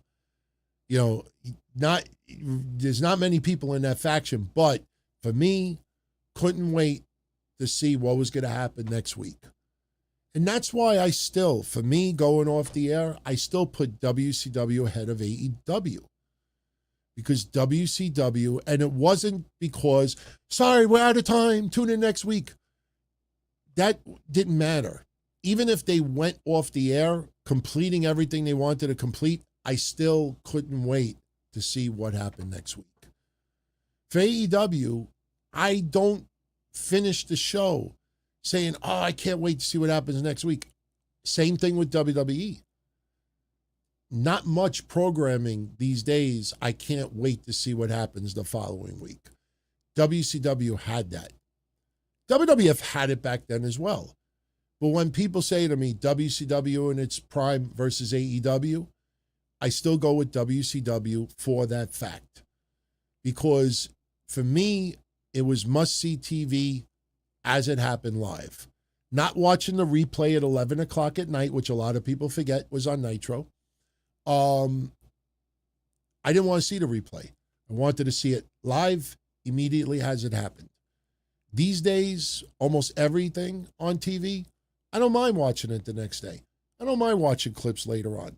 I don't have to drop what I'm doing to see what's going on right now. And that's what wrestling gave us in the 90s. That wrestling today doesn't.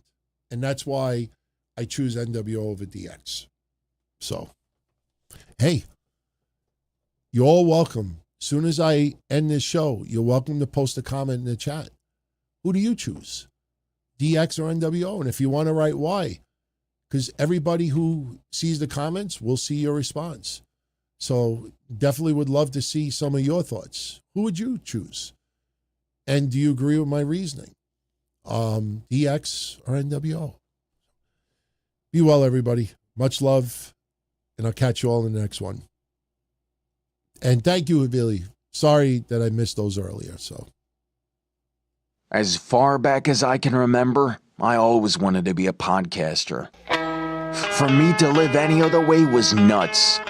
To me, those goody-good people who worked shitty jobs for bum paychecks and took the subway to work every day and worried about their bills were dead. I mean, they were suckers. They had no balls. If I wanted something, I just took it. I ran everything. I paid the bills. I paid the hosts. I even paid the masked maniac. Everybody had their hands out. Everything was for the taking. We always called each other good fellas. You would always hear from somebody. You're gonna like Don Tony. He's all right. He's a good fella. He's one of us. But if you're part of my crew, nobody ever tells you they're gonna get rid of you. It doesn't happen that way. There weren't any arguments or curses like in the movies. See, your haters come with smiles. They come as your friends, the people who've claimed they care the most for your life. And now that's all over. And that's the best part. Today everything is different. There's lots of action. I don't have to wait around for everything like everyone else. Oh, I didn't get the vaccine? Fuck you, vaccine me. Oh, your delivery guy has COVID? Fuck you, feed me. Right after I moved here, I ordered egg noodles and ketchup, and I got spaghetti with meat sauce. I'm no longer an average nobody, while they get to live the rest of their lives like a bunch of schnooks.